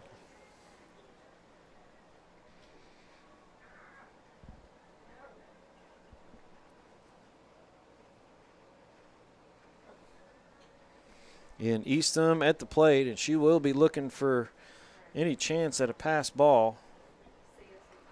Ball's fouled straight back, which you will not have a whole lot of those with Emily Bush behind the plate. She is a good backstop. Also a goalie on the soccer team, and you can kind of see how those two positions tend to lend itself to each other. Comes the 1-1. Ball's hit to shortstop. No, cut off by Henderson. She'll throw on to first, and that'll retire the side, but not before Rowan County able to dent the plate 2 more times, and they now lead 6-2 as we head to the 5th. You're watching the 16th Region Tournament right here on MyTown TV. We know your time is valuable. That's why banking should be easy. With personal alerts on our banking app, you can be notified of what's important to you. People's Bank, working together, building success. Pathways has been around for over half a century, providing quality behavioral health care services for 60 years. Pathways is your certified community behavioral health care clinic. Learn more at pathways-ky.org. Expert care, backed by experience.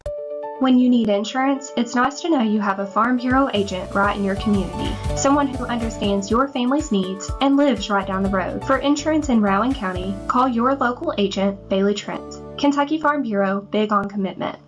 At UK St. Clair Medical Center, your health comes first. From advanced treatments to compassionate personal attention, we're here for every step of your journey. Trusted doctors, modern technology, and a tradition of excellence. The care you need, the caring you deserve. Serving Eastern Kentucky since 1963. UK St. Clair. Welcome back. We are in the top of the 5th. Rowan County, the home team on the scoreboards, currently leads 6-2. Rowan County got the home team draw at the 16th Region draw. As long as they keep winning, they will be the home team. If Boyd County ends up winning, they will be the home team, I believe, against whoever wins in the nightcap.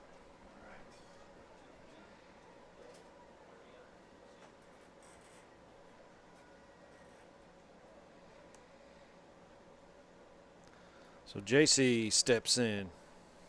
First pitch to her is a changeup just off the plate on the inside corner. I think Perkins wanted that just based on her body language.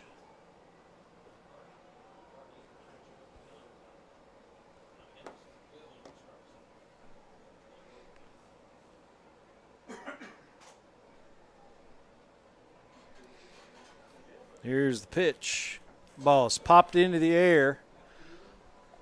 Hughes, and Howard comes over in front of Hughes. They're having a conversation about it. Hughes was camped under it, and Howard just come out of nowhere. Again, I'm partially blocked. Have to work hard to see what's going on out there, and was surprised to see Howard come across. But either way, final result is a fly out to, I guess it'd be center field, or at least the center fielder, F8. Brooklyn Jacobs will step in. Jacobs just missed a home run by near feet down the left field line. There's a strike there. If you're curious, Jacobs does have 6 home runs on the season.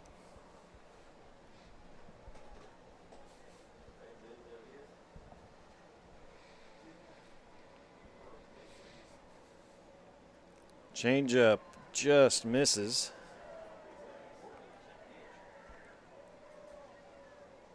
And I think everybody on the field's wanting to know where that pitch was. I haven't seen him give a hand gesture to Coach Muncie over in the first base dugout on where that was. Of course, I'm blocked for the most part by the home plate umpire. Comes a 1-1. Ball's lifted into the air, and it will be out of play.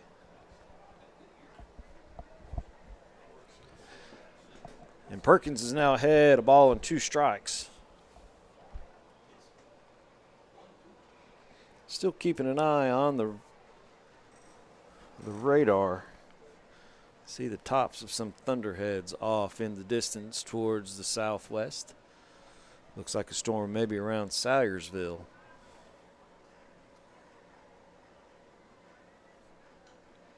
Here's the 1-2 to Jacobs. Bounced in the dirt. That'll even it up at 2-2.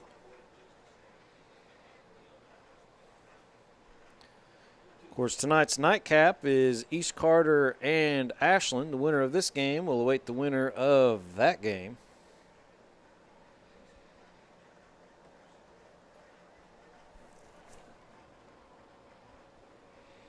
Ashland defeating Bath County in 10-0 fashion, and East Carter in a good one beat Raceland in the last game last night by a score of 8-6. That ball is ripped down the left field line. Foul. Again, I did not see that at all. I actually had to just look down at the umpire to see what he was calling because I'm completely blocked down the left field line. Jeff, I may start looking at your camera screen there and some of that stuff. You got a better angle than I do. Well, maybe not.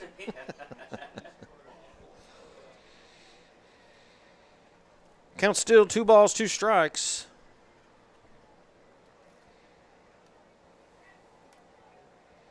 Perkins with the break-even pitch. Rise ball stayed upstairs. And that'll run the count full.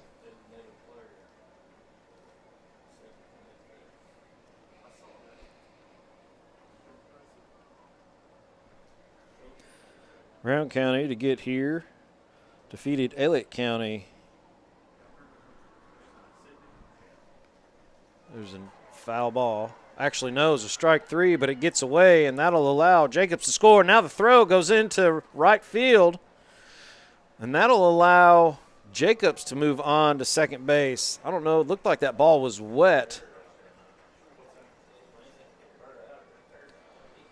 So Jacobs struck out for the 3rd time, but ends up on base with a dropped 3rd stripe, and then on to second on the error on the throw, and assistant coach Kelly Ford will have a conversation with his infield. That'll give me a chance to talk a little bit about the route both these teams got here. Again, Rowan County on the first game yesterday at 1 o'clock defeated Elliott County by a score of 16-1. And then in the second game, Boyd County defeated Greenup County, the 63rd winner, by a score of 6-4. Boyd County was ahead for most of that game. And then Greenup was able to get 4 late, but could not get the full 6. And the team that many believed had the best chance to win the 16th region tournament fell in the first round.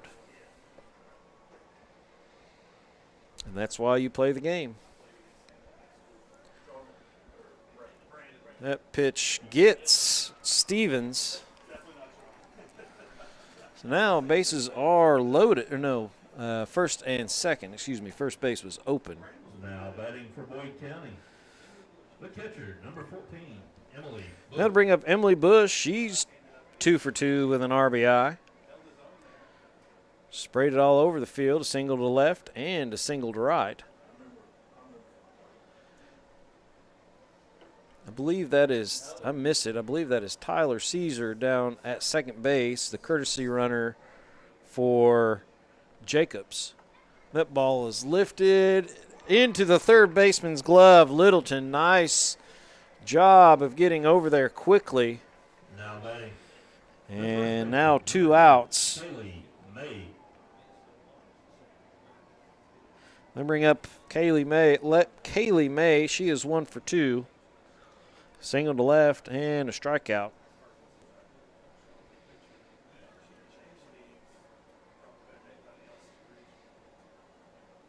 Here's the first pitch to May.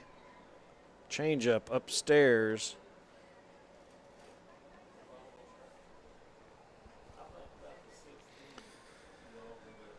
Perkins seems to be holding on to that changeup just a hair too long.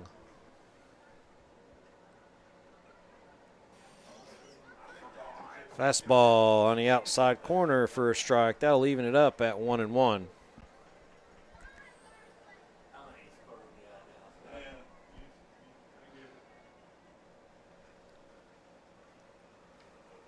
That might be Gracie Crow at second. Swing and a miss. And now May is down in the count, a ball and 2 strikes.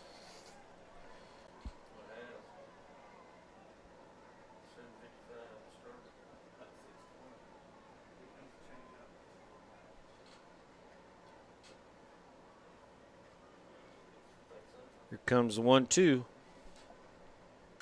Ball hit into center field for a base hit. Howard around to pick it up. The throw on home will be cut off by the pitcher. Throw on to third will get away. Lance Caesar sending the runner home.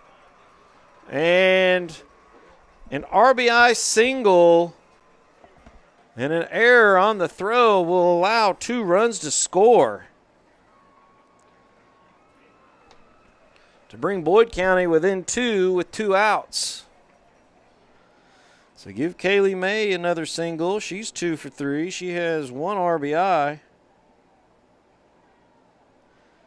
And scoring Brooke Jacobs, or the runner for Brooke Jacobs, who I believe, I'm pretty sure, was Tyler Caesar. And Grace Stevens scores on the errant throw from the pitcher. And Taylor Culp will step in. Actually, no. Jordan Fraley will now step in. So first pinch hitter of the ball game. Sophomore Jordan Fraley.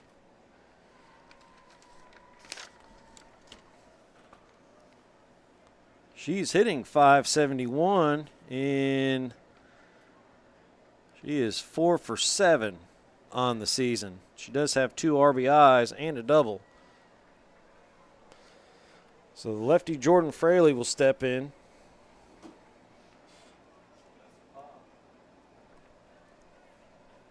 With a runner on second. Their pitch is right down the middle for strike 1.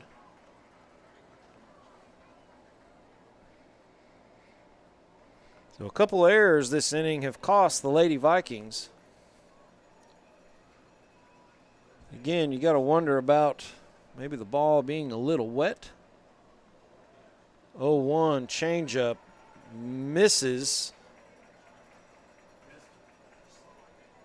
Again, we can't see the plate. It looked good from here, but again, we can't see the plate. That'll even it up at a ball and a strike.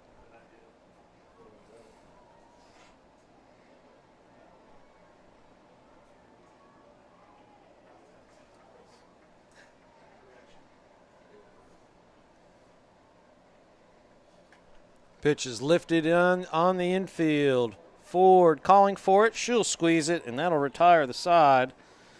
But not before the Lady Lions get those 2 runs from the bottom of the 4th back. We head to the bottom of the 5th. Your score 6-4 Round over Boyd. We'll be back. You're watching MyTown TV.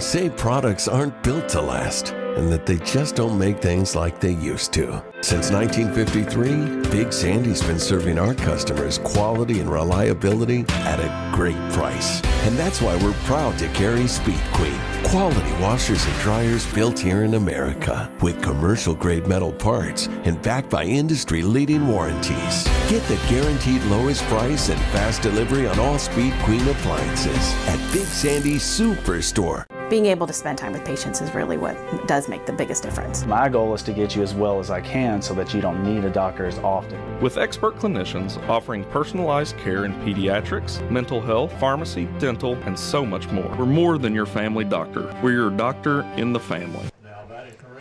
Welcome back. It's Rowan County's turn in the 5th inning. They will send up their 7, 8, 9 hitters.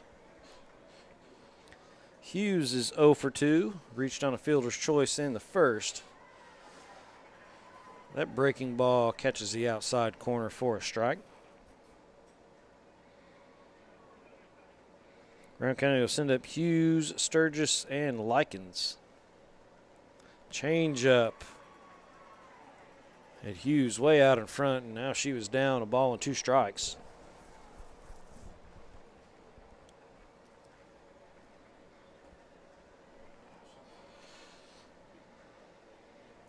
Here's the 0-2. Hit into the air on down the right field line. Goad goes out a long way out, makes that catch just barely in fair territory, about halfway up the right field line. And that's the first out of the bottom of the 5th. And that'll bring up Shaylin Sturgis. She's 1 for 2 with an RBI single back in the first.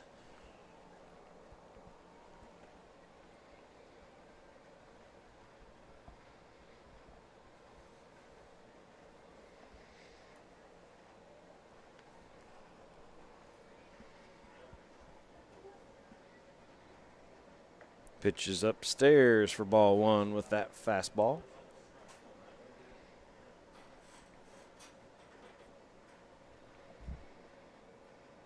What has kept Boyd County in this game is really the bottom of their lineup. Pitch is missed in the dirt. In 11 plate appearances, Boyd County has 4 hits, 2 hit by pitches, and has reached on an error. So a lot more base runners from the bottom of the lineup than from Rowan County's bottom, which only has 7. This is the 8th hitter from the bottom of the lineup in that 7, 8, 9, and they only have 1 runner out of that. Here's a 2-1, another foul off. If Boyd County does come back to win this game, that would be one of the things to take a look at, is the difference in especially those bottom 3 in each lineup. 2-2 count now on Sturgis. She is the lone base runner.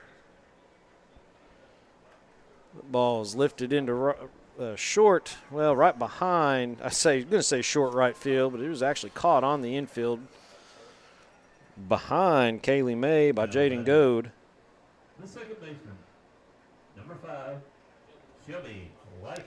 Then bring up Shelby Likens. She's 0 for 2. Michaela Hughes back in the first did reach, but she reached on a fielder's choice. So Likens will step in.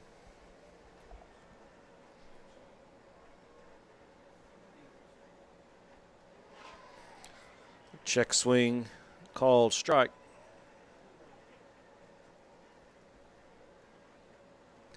If that pitch would have been asked down to third base, it probably would have been called a swing either way. Here comes the 0-1. Ball's lifted into left field. Reagan Robbins will make the catch, and we head on to the 6th. Your score, Rowan County 6, Boyd County 4. We'll be back. You're watching MyTown TV.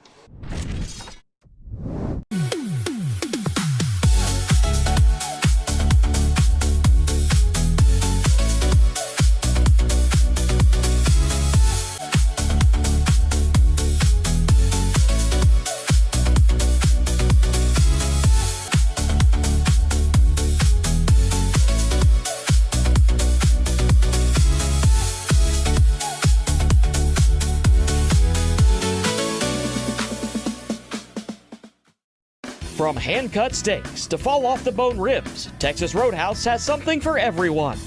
Visit TexasRoadhouse.com or download the Texas Roadhouse mobile app to get on the wait list or place a to-go order online. Fresh baked bread and honey cinnamon butter await at Texas Roadhouse. Order their legendary catering for your next event. Located at 501 Winchester Avenue across from Ashland Town Center Mall.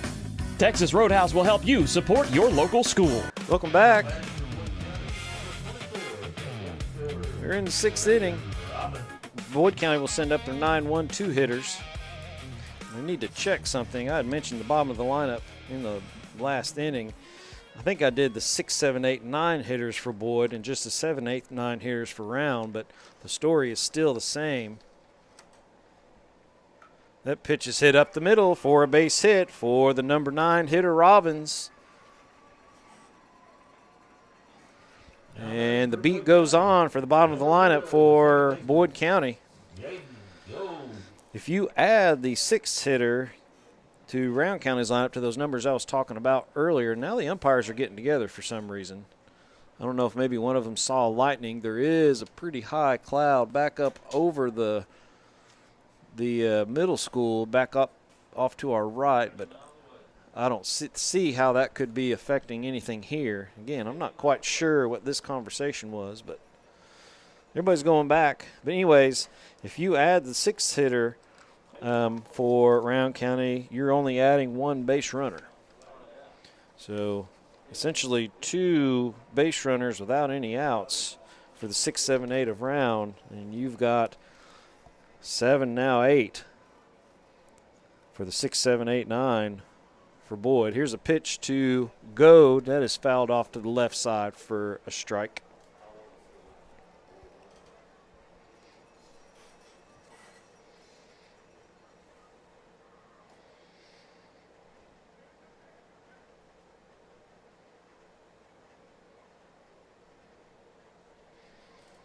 And Perkins wants a dry softball.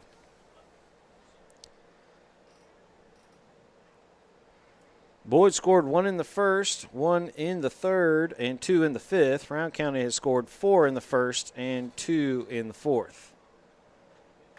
Up the middle, gloved by Perkins, drops it for a second, throws on to first to complete the out. She might have had a chance at Robbins at second, but as she was dropping the ball, I didn't feel like she was looking at second base. I think she was going to first the entire way, but Goad will be out on the 1-3 put out. First out of the inning, that'll move Robbins to second base. And Savannah Henderson will come up, and she can tie the ball game with 1 swing in the bat. She has 8 home runs on the season. Again, she hit a big one yesterday. Change up on the outside corner for strike 1. Her changeup has a lot of movement late as well.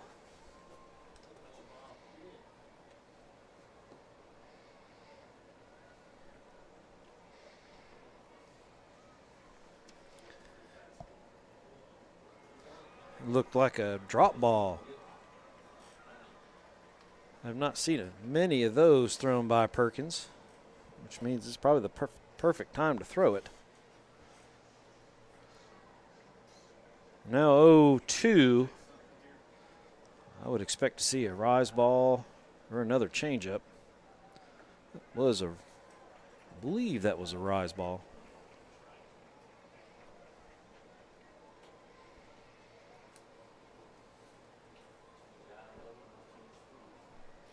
Runner on second, 1 out. Number 2 hitter in Savannah Henderson up. Changeup fielded by Perkins. She'll throw on to first for the second out. Although Round County not out of the woods yet, so now big J.C. Goad stepping in. She also can tie this ball game with 1 swing of the bat. Move Robbins over to third. And this is a big point in this ball game as Goad steps in. She is 2 for 3 with a double off the wall in the first and a single back in the third. First pitch to Goad. Outside and high for ball one. With first base open, you might see Perkins be pretty careful around Goad. Although, again, like I was saying earlier, the bottom of this Lady Lions lineup has done a lot of damage as well. Change up. Just misses. Not sure if it was high or outside. That'll run the count to 2-0.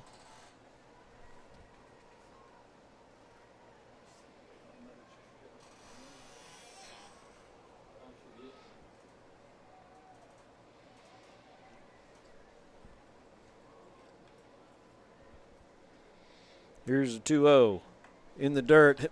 Past a diving Littleton. That'll score Robbins. Give Goad a single and an RBI. And it is a one-run ball game. Number 33, Brooklyn Jacobs. That'll bring up Jacobs. Good attempt there by Littleton. She dove for it, knocked it down, but it kind of skirted away from Littleton in foul territory, and with 2 outs, Robbins was running on the hit.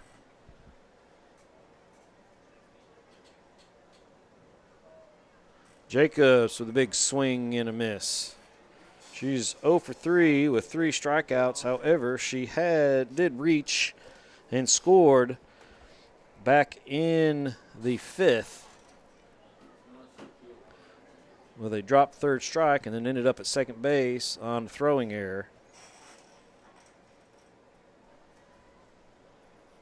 Pitch is on the inside corner for strike 2.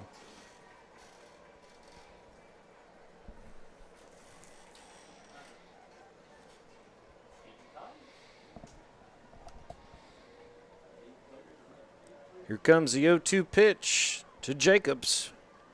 Goad is at first base. Here it comes in the dirt. That'll allow Goad to move on to second into scoring position. Big deep breath by Jacobs.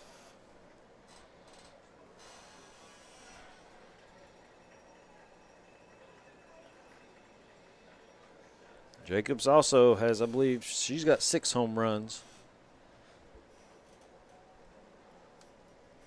And now we've got time called by Coach Caesar. Give his hurler and hitter a little bit of confidence at the plate. Again, this is just the first game of our evening-night doubleheader. It's not really a day-night. Evening-night doubleheader. Second game, we'll see East Carter and Ashland about a half hour at the conclusion of this game. Chris Pullum will have the call for you on that.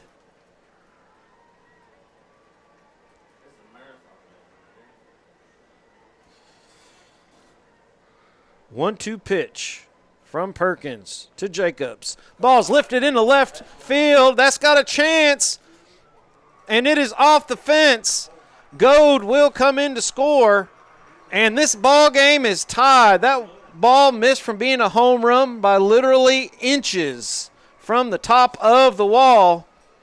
Jacobs, after striking out 3 times, comes up huge with a shot off the fence, a high, majestic ball off the very top of the fence. That scores Goad.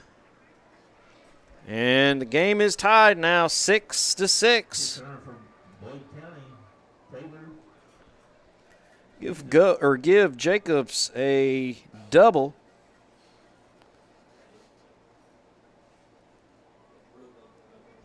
And an RBI, as I'm trying to get all my stats down.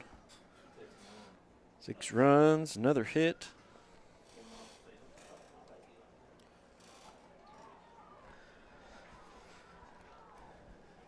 Coach Muncie just going out there telling his team, hey, telling her team, we've still got 2 outs. We just need 1 to get out of this. Stevens coming to the plate. She's 0 for 2 and was been hit by a pitch. Tyler Caesar going out to second base to be the courtesy runner for Jacobs, the pitcher.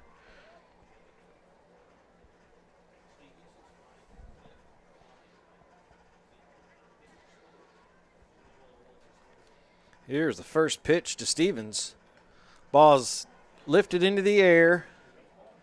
The third baseman Littleton squeezes it, and that'll retire the side, but not before Boyd able to get two and tie the ball game. We head to the bottom of the sixth. We're all tied up. You're watching My Town TV.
Welcome back. Brand new ball game. 2 at-bats left for Rowan and 1 for Boyd, at least here in regulation. And as I said in the beginning of the broadcast, this had the makings to be as the Cowboy says, a good old good one, and it has been that. Again, Boyd County jumped ahead at the top of the first, 1-0. Rowan answered with 4 in the bottom of the first. Both teams held scoreless in the second. Boyd got 1 back in the third. Rowan added on 2 in the fourth, and Boyd has gotten 2 in each the fifth and the sixth. That pitch is way in the dirt. Rowan County will send up their 1, 2, 3 hitters in Riley Howard, Kelby Ford, and Lauren Eastham. And Riley Howard really is the key to the top of this lineup, because if she gets on, that makes what Kelby Ford does a little bit easier. That ball's hit right up the middle, past the pitcher, fielded by Goad. She'll throw on to first for the first out. Good play there by Goad, backing up her pitcher. Up next for Rowan County, number 18, the shortstop, Kelby Ford. They'll bring up Kelby Ford.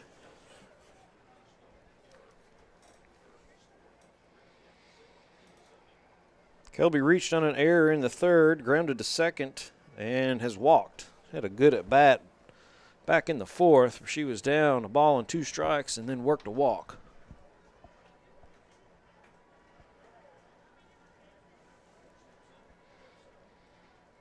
Ball's hit by an off of Goad on a horrible hop. That'll be a base hit all day in any league you play. Tough hop there by Goad. She's still got a glove on it. That'll be a single by Ford.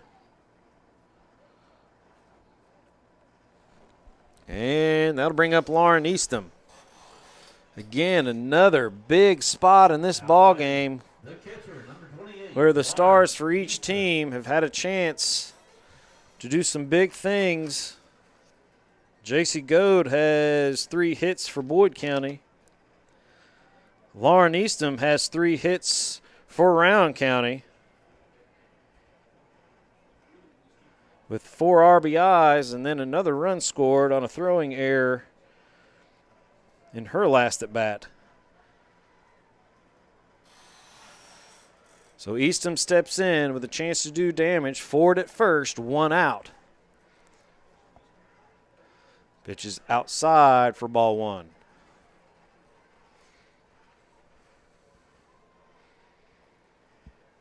You don't see a whole lot of people in the stands looking away. Everybody's concentrating on what's going on in on the field, not a lot of extracurricular conversations going on. This is a big point in this ball game.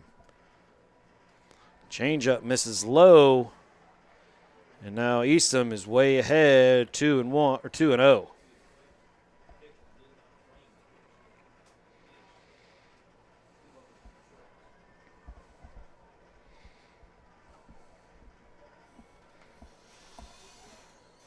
Changeup upstairs, and 3-0 count. Do you turn Lauren loose here on a 3-0? If I'm coaching, I say pick a spot. If the ball is there, swing away. If it's not, you got 2 more strikes. Here's the pitch, is in the dirt. That'll be ball 4. Ford took off. Didn't matter. So now 2 runners on now for Perkins. Now batting, the pitcher, number 15, Kathy Parker. That looked to be more of an unintentional intentional walk. Maybe hoping Easton would get herself out. So Perkins steps in. She's 1 for 3. A couple ground outs to short and a base hit into right.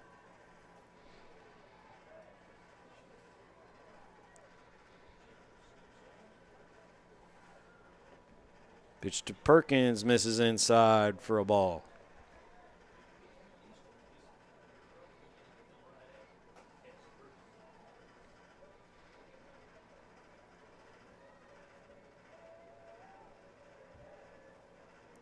Jacobs gets a call from the dugout, rocks and fires towards the plate. Ball's hit into the air. It's going to be caught by Riley Maynard. Throw comes home for some reason. Kelby Ford was almost to third base. There was a chance for a double play there. But either way, it's a fly out to right. Number 14, Kelsey Pennington. Which Riley is an 8th grader playing in a varsity game, so I can understand. Number 1, that was a great diving catch out there. Now 2 down with Pennington coming to the plate. That very well could have been a game-saving catch if indeed Boyd County does come all the way back to win this. 2 runners on. If that gets by Maynard, at least 2 runs are scoring.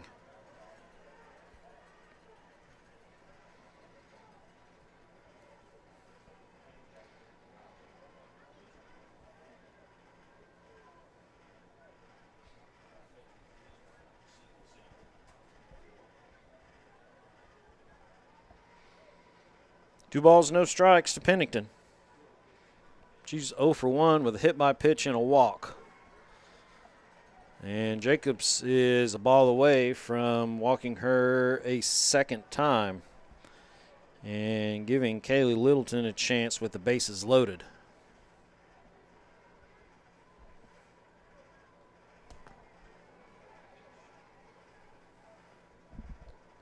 Here's a 3-0.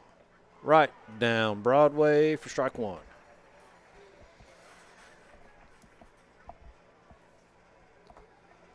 Three and 1 count. Ford at second, Eastham at first.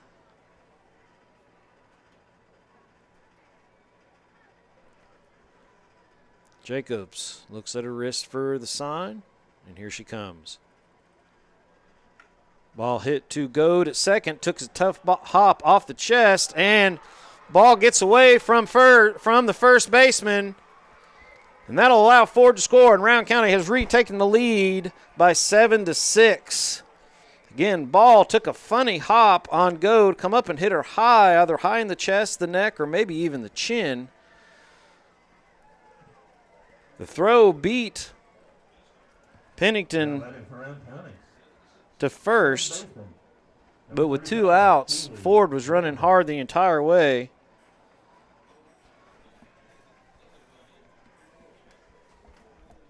That'll be an error, and a costly one at that.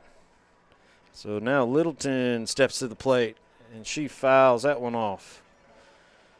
Littleton is 0 for 2 with a walk.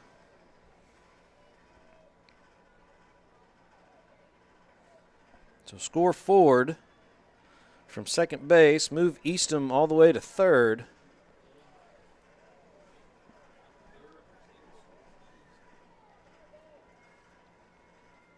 Here's the 0-1. In the dirt, that ball gets away. Here comes Easton, she'll score. So Eastham will score on the wild pitch.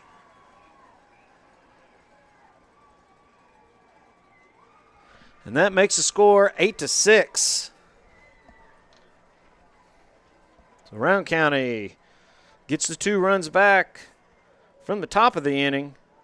And they are now ahead 8-6. And Boyd County will have one final at bat. Of course, they will send to the plate the part of the lineup that's done, again, a whole lot of damage, 6, 7, 8.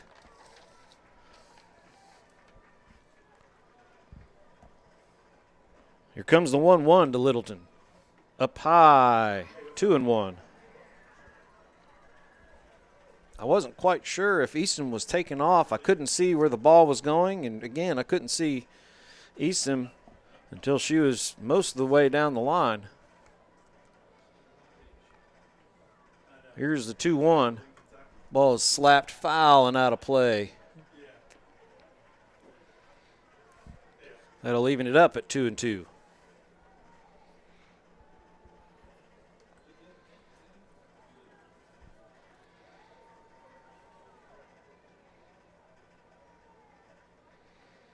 Here comes the break-even pitch with 2 outs and a runner on second. In the dirt. The count runs full. Big, high clouds inching closer. Still a long way away.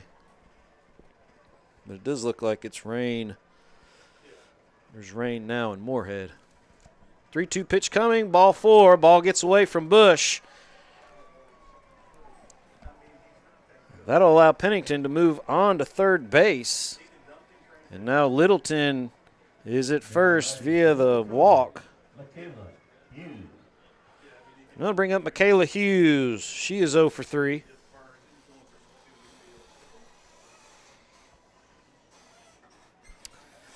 Looks like all of Rowan County, according to the radar, is pretty much engulfed in rain, and it is moving this way.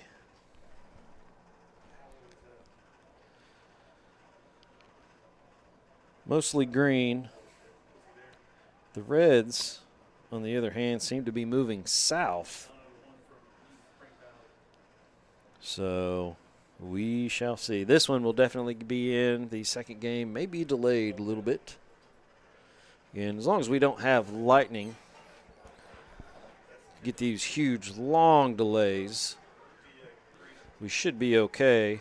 Although talking to East Carter head coach Derek Calhoun, he said the field has had about as much water as it can take, so it may not take a lot of rain to make this unplayable. But getting this game in tonight really gives the region 3 days to finish it up. Here's the first pitch to Hughes, is in the dirt.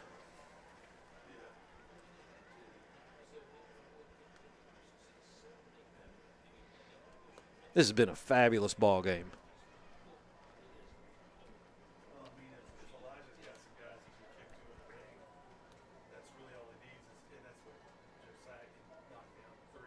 Comes the 1-0.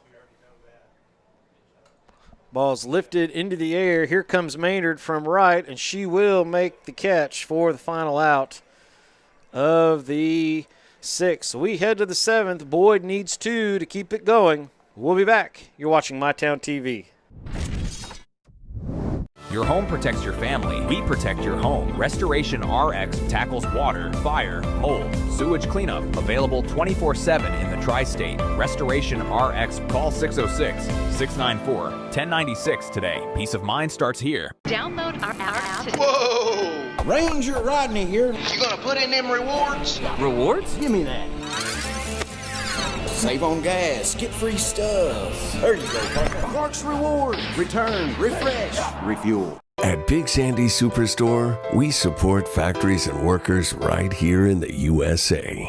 We're always looking for American-made brands that are built to last and made to matter. Because American-made means jobs and opportunities in our communities. You'll get big savings on American-made brands when you shop right here and can feel good knowing you're supporting your neighbors, friends, and family. Built here, sold here. Big Sandy Superstore.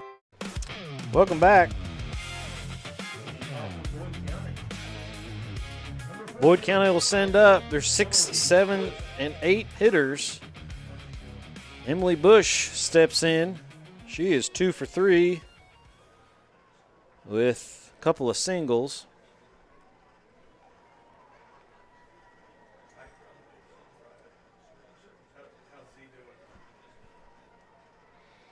Kaylee May is 2 for 3. And that ball's lifted into left center field for a base hit. Hughes gathers it in, gets it in quickly, and again, Boyd County has their leadoff hitter on. Boyd County. Number 10, the first baseman, Kaylee May. I'll bring up Kaylee May again, 2 for 3 with a strikeout, sandwiched around a strikeout.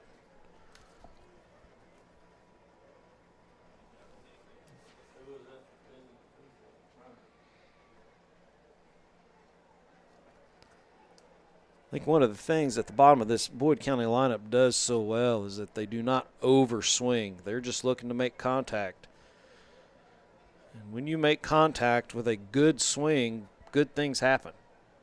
You know, again, this is a team that does not strike out much at all. So runner on first. That pitch gets away from Eastham, but now the ball goes into right field. Bush was not thought about going, or I guess that is that is Coons out there. I didn't see her come in, but Coons was not going to second base. She thought about it and come back, and Eastham turned around and just came back firing. Ball ended up going to right field, so give Coons second base on an error. And now a runner in scoring position for Kaylee May.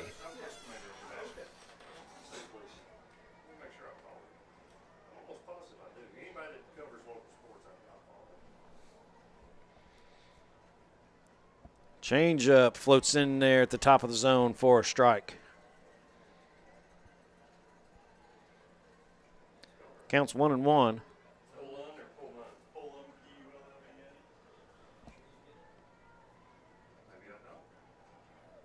Here's the pitch to May. Upstairs, rise ball, 2-1. Perkins is not had the feel for the rise ball really at all this game.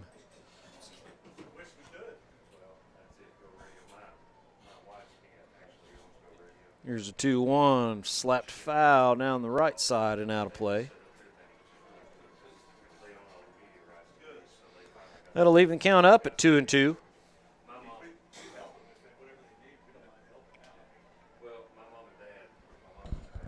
2 balls, 2 strikes, runner on second, nobody out.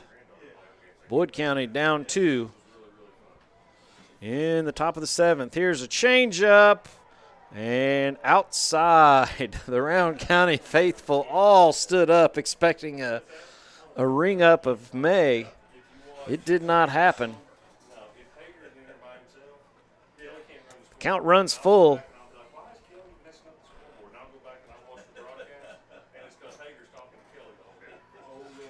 Here's the payoff pitch. Ball hit, fielded by Perkins, and she knocks it down, but no play can be made. So now runners on first and third, nobody out. That ball was just out of the reach of Perkins. She was able to get a glove on it, and it moved it away from where Kelby Ford was running to. And that'll bring up Jordan Fraley. She was a pinch hitter back in the 5th. Popped out to the second baseman. So Fraley, the lefty, steps in.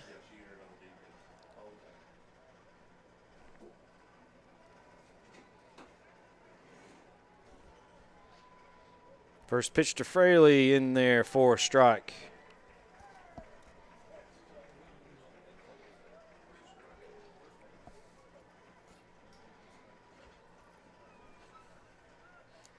And there's an intensity in this ballpark.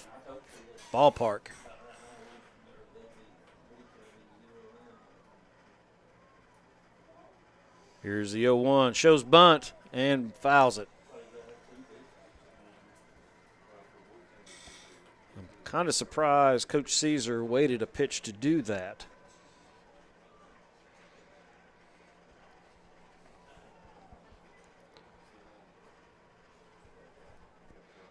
Counts now 0-2. You do that on 0-1 or on, no.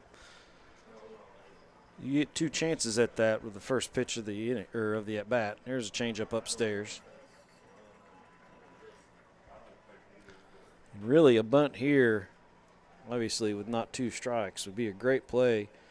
Get your runner moving. Puts a lot of pressure on the defense because they're also thinking about that runner on third. Do that as a suicide squeeze or a safety squeeze. Just gotta make sure the batter gets it down. That ball's lifted into left center field. It's going to go back, and it is off the warning track. 1 run will score. May is going to stop at third, and Jordan Fraley, with nobody out, hits an RBI double to left center field, and it's a 1-run game here in the top of the 7th. 3 straight hits for the Lady Lions.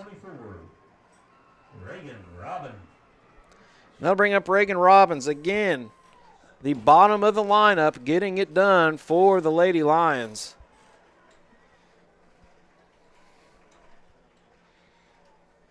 Still nobody out, and the number 9 hitter, Robbins, steps in. She was hit by a pitch and singled, sandwiched around a strikeout. In the dirt. So now Boyd with runners on second and third can take the lead with a base hit.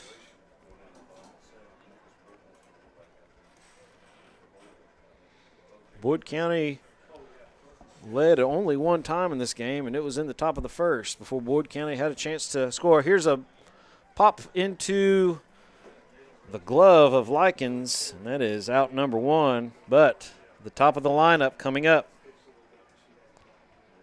Now batting, 0-0, Jaden Gold. Jaden Gold steps in. She is 0 for 4. Ground out, a double play. I'm sorry, 0 for 3. She did have a sack bunt back in the 4th. So this would be one here. Expect to see a bunt sometime in this at bat. She will slap it to left field. That ball is going to be caught. Here's a throw on to third, and that is a double play to end the game.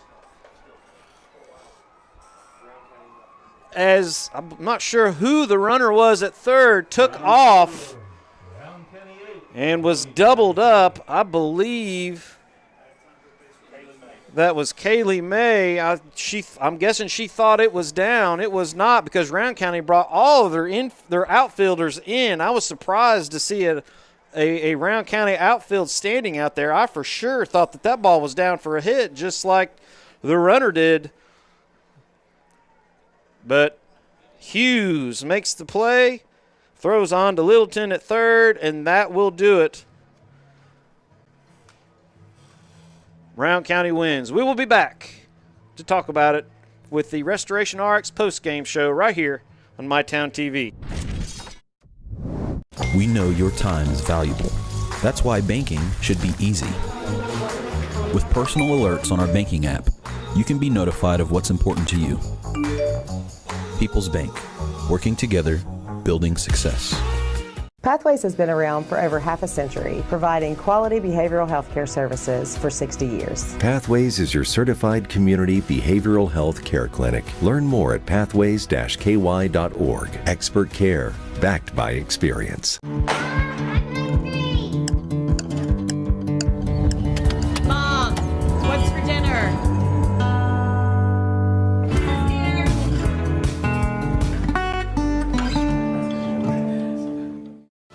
Restoration RX tackles water, fire, mold, sewage cleanup.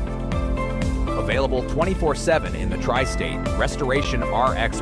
Call 606-694-1096 today. Peace of mind starts here.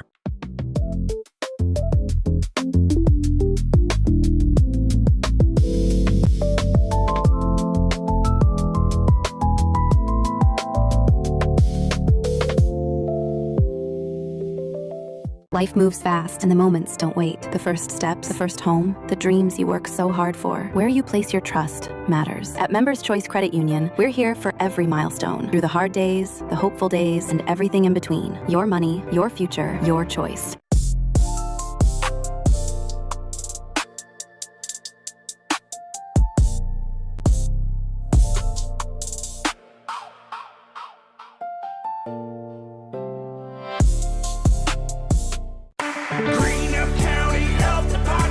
Our mission is to ensure the health and safety of the community through the provision of essential health services and public health education. Public health is public wealth.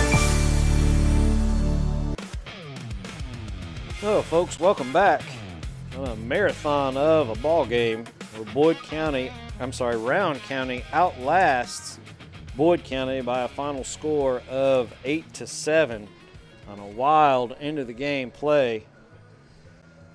The numbers for first Boyd County look like this. They scored 7 runs on 13 hits, 7 runs on 13 hits, 3 Rowan County errors, and they left 10 on base. For Rowan County, the offense looks like this: 8 runs on 7 hits with 3 Boyd County errors, and they left 8 on base. Cassie Perkins is the winner. Again, she gave up 7 runs on, those same hits. Struck out 4 and walked 1, hit 2 batters, and went 6 innings for Perkins. For Jacobs, gave up 8 runs on 7 hits, had no strikeouts, walked 5, hit 2 batters, and she went 7 innings as well. So Rowan County will move on to play the winner of the next game between East Carter and Ashland. And we will have that for you here on MyTown TV here in about a half-ish hour, depending on how long it takes them to get the field reworked and both teams to have their warm-ups. Chris Plum will be on the call for that. So, for Grant Sutherland on production, Jeff Moore on camera, I'm Nathan River saying so long, everybody. We'll see you in the championship game of the 16th Regional Tournament, whenever that is, right here on MyTown TV. Thank you for watching the Restoration RX postgame show here on MyTown TV.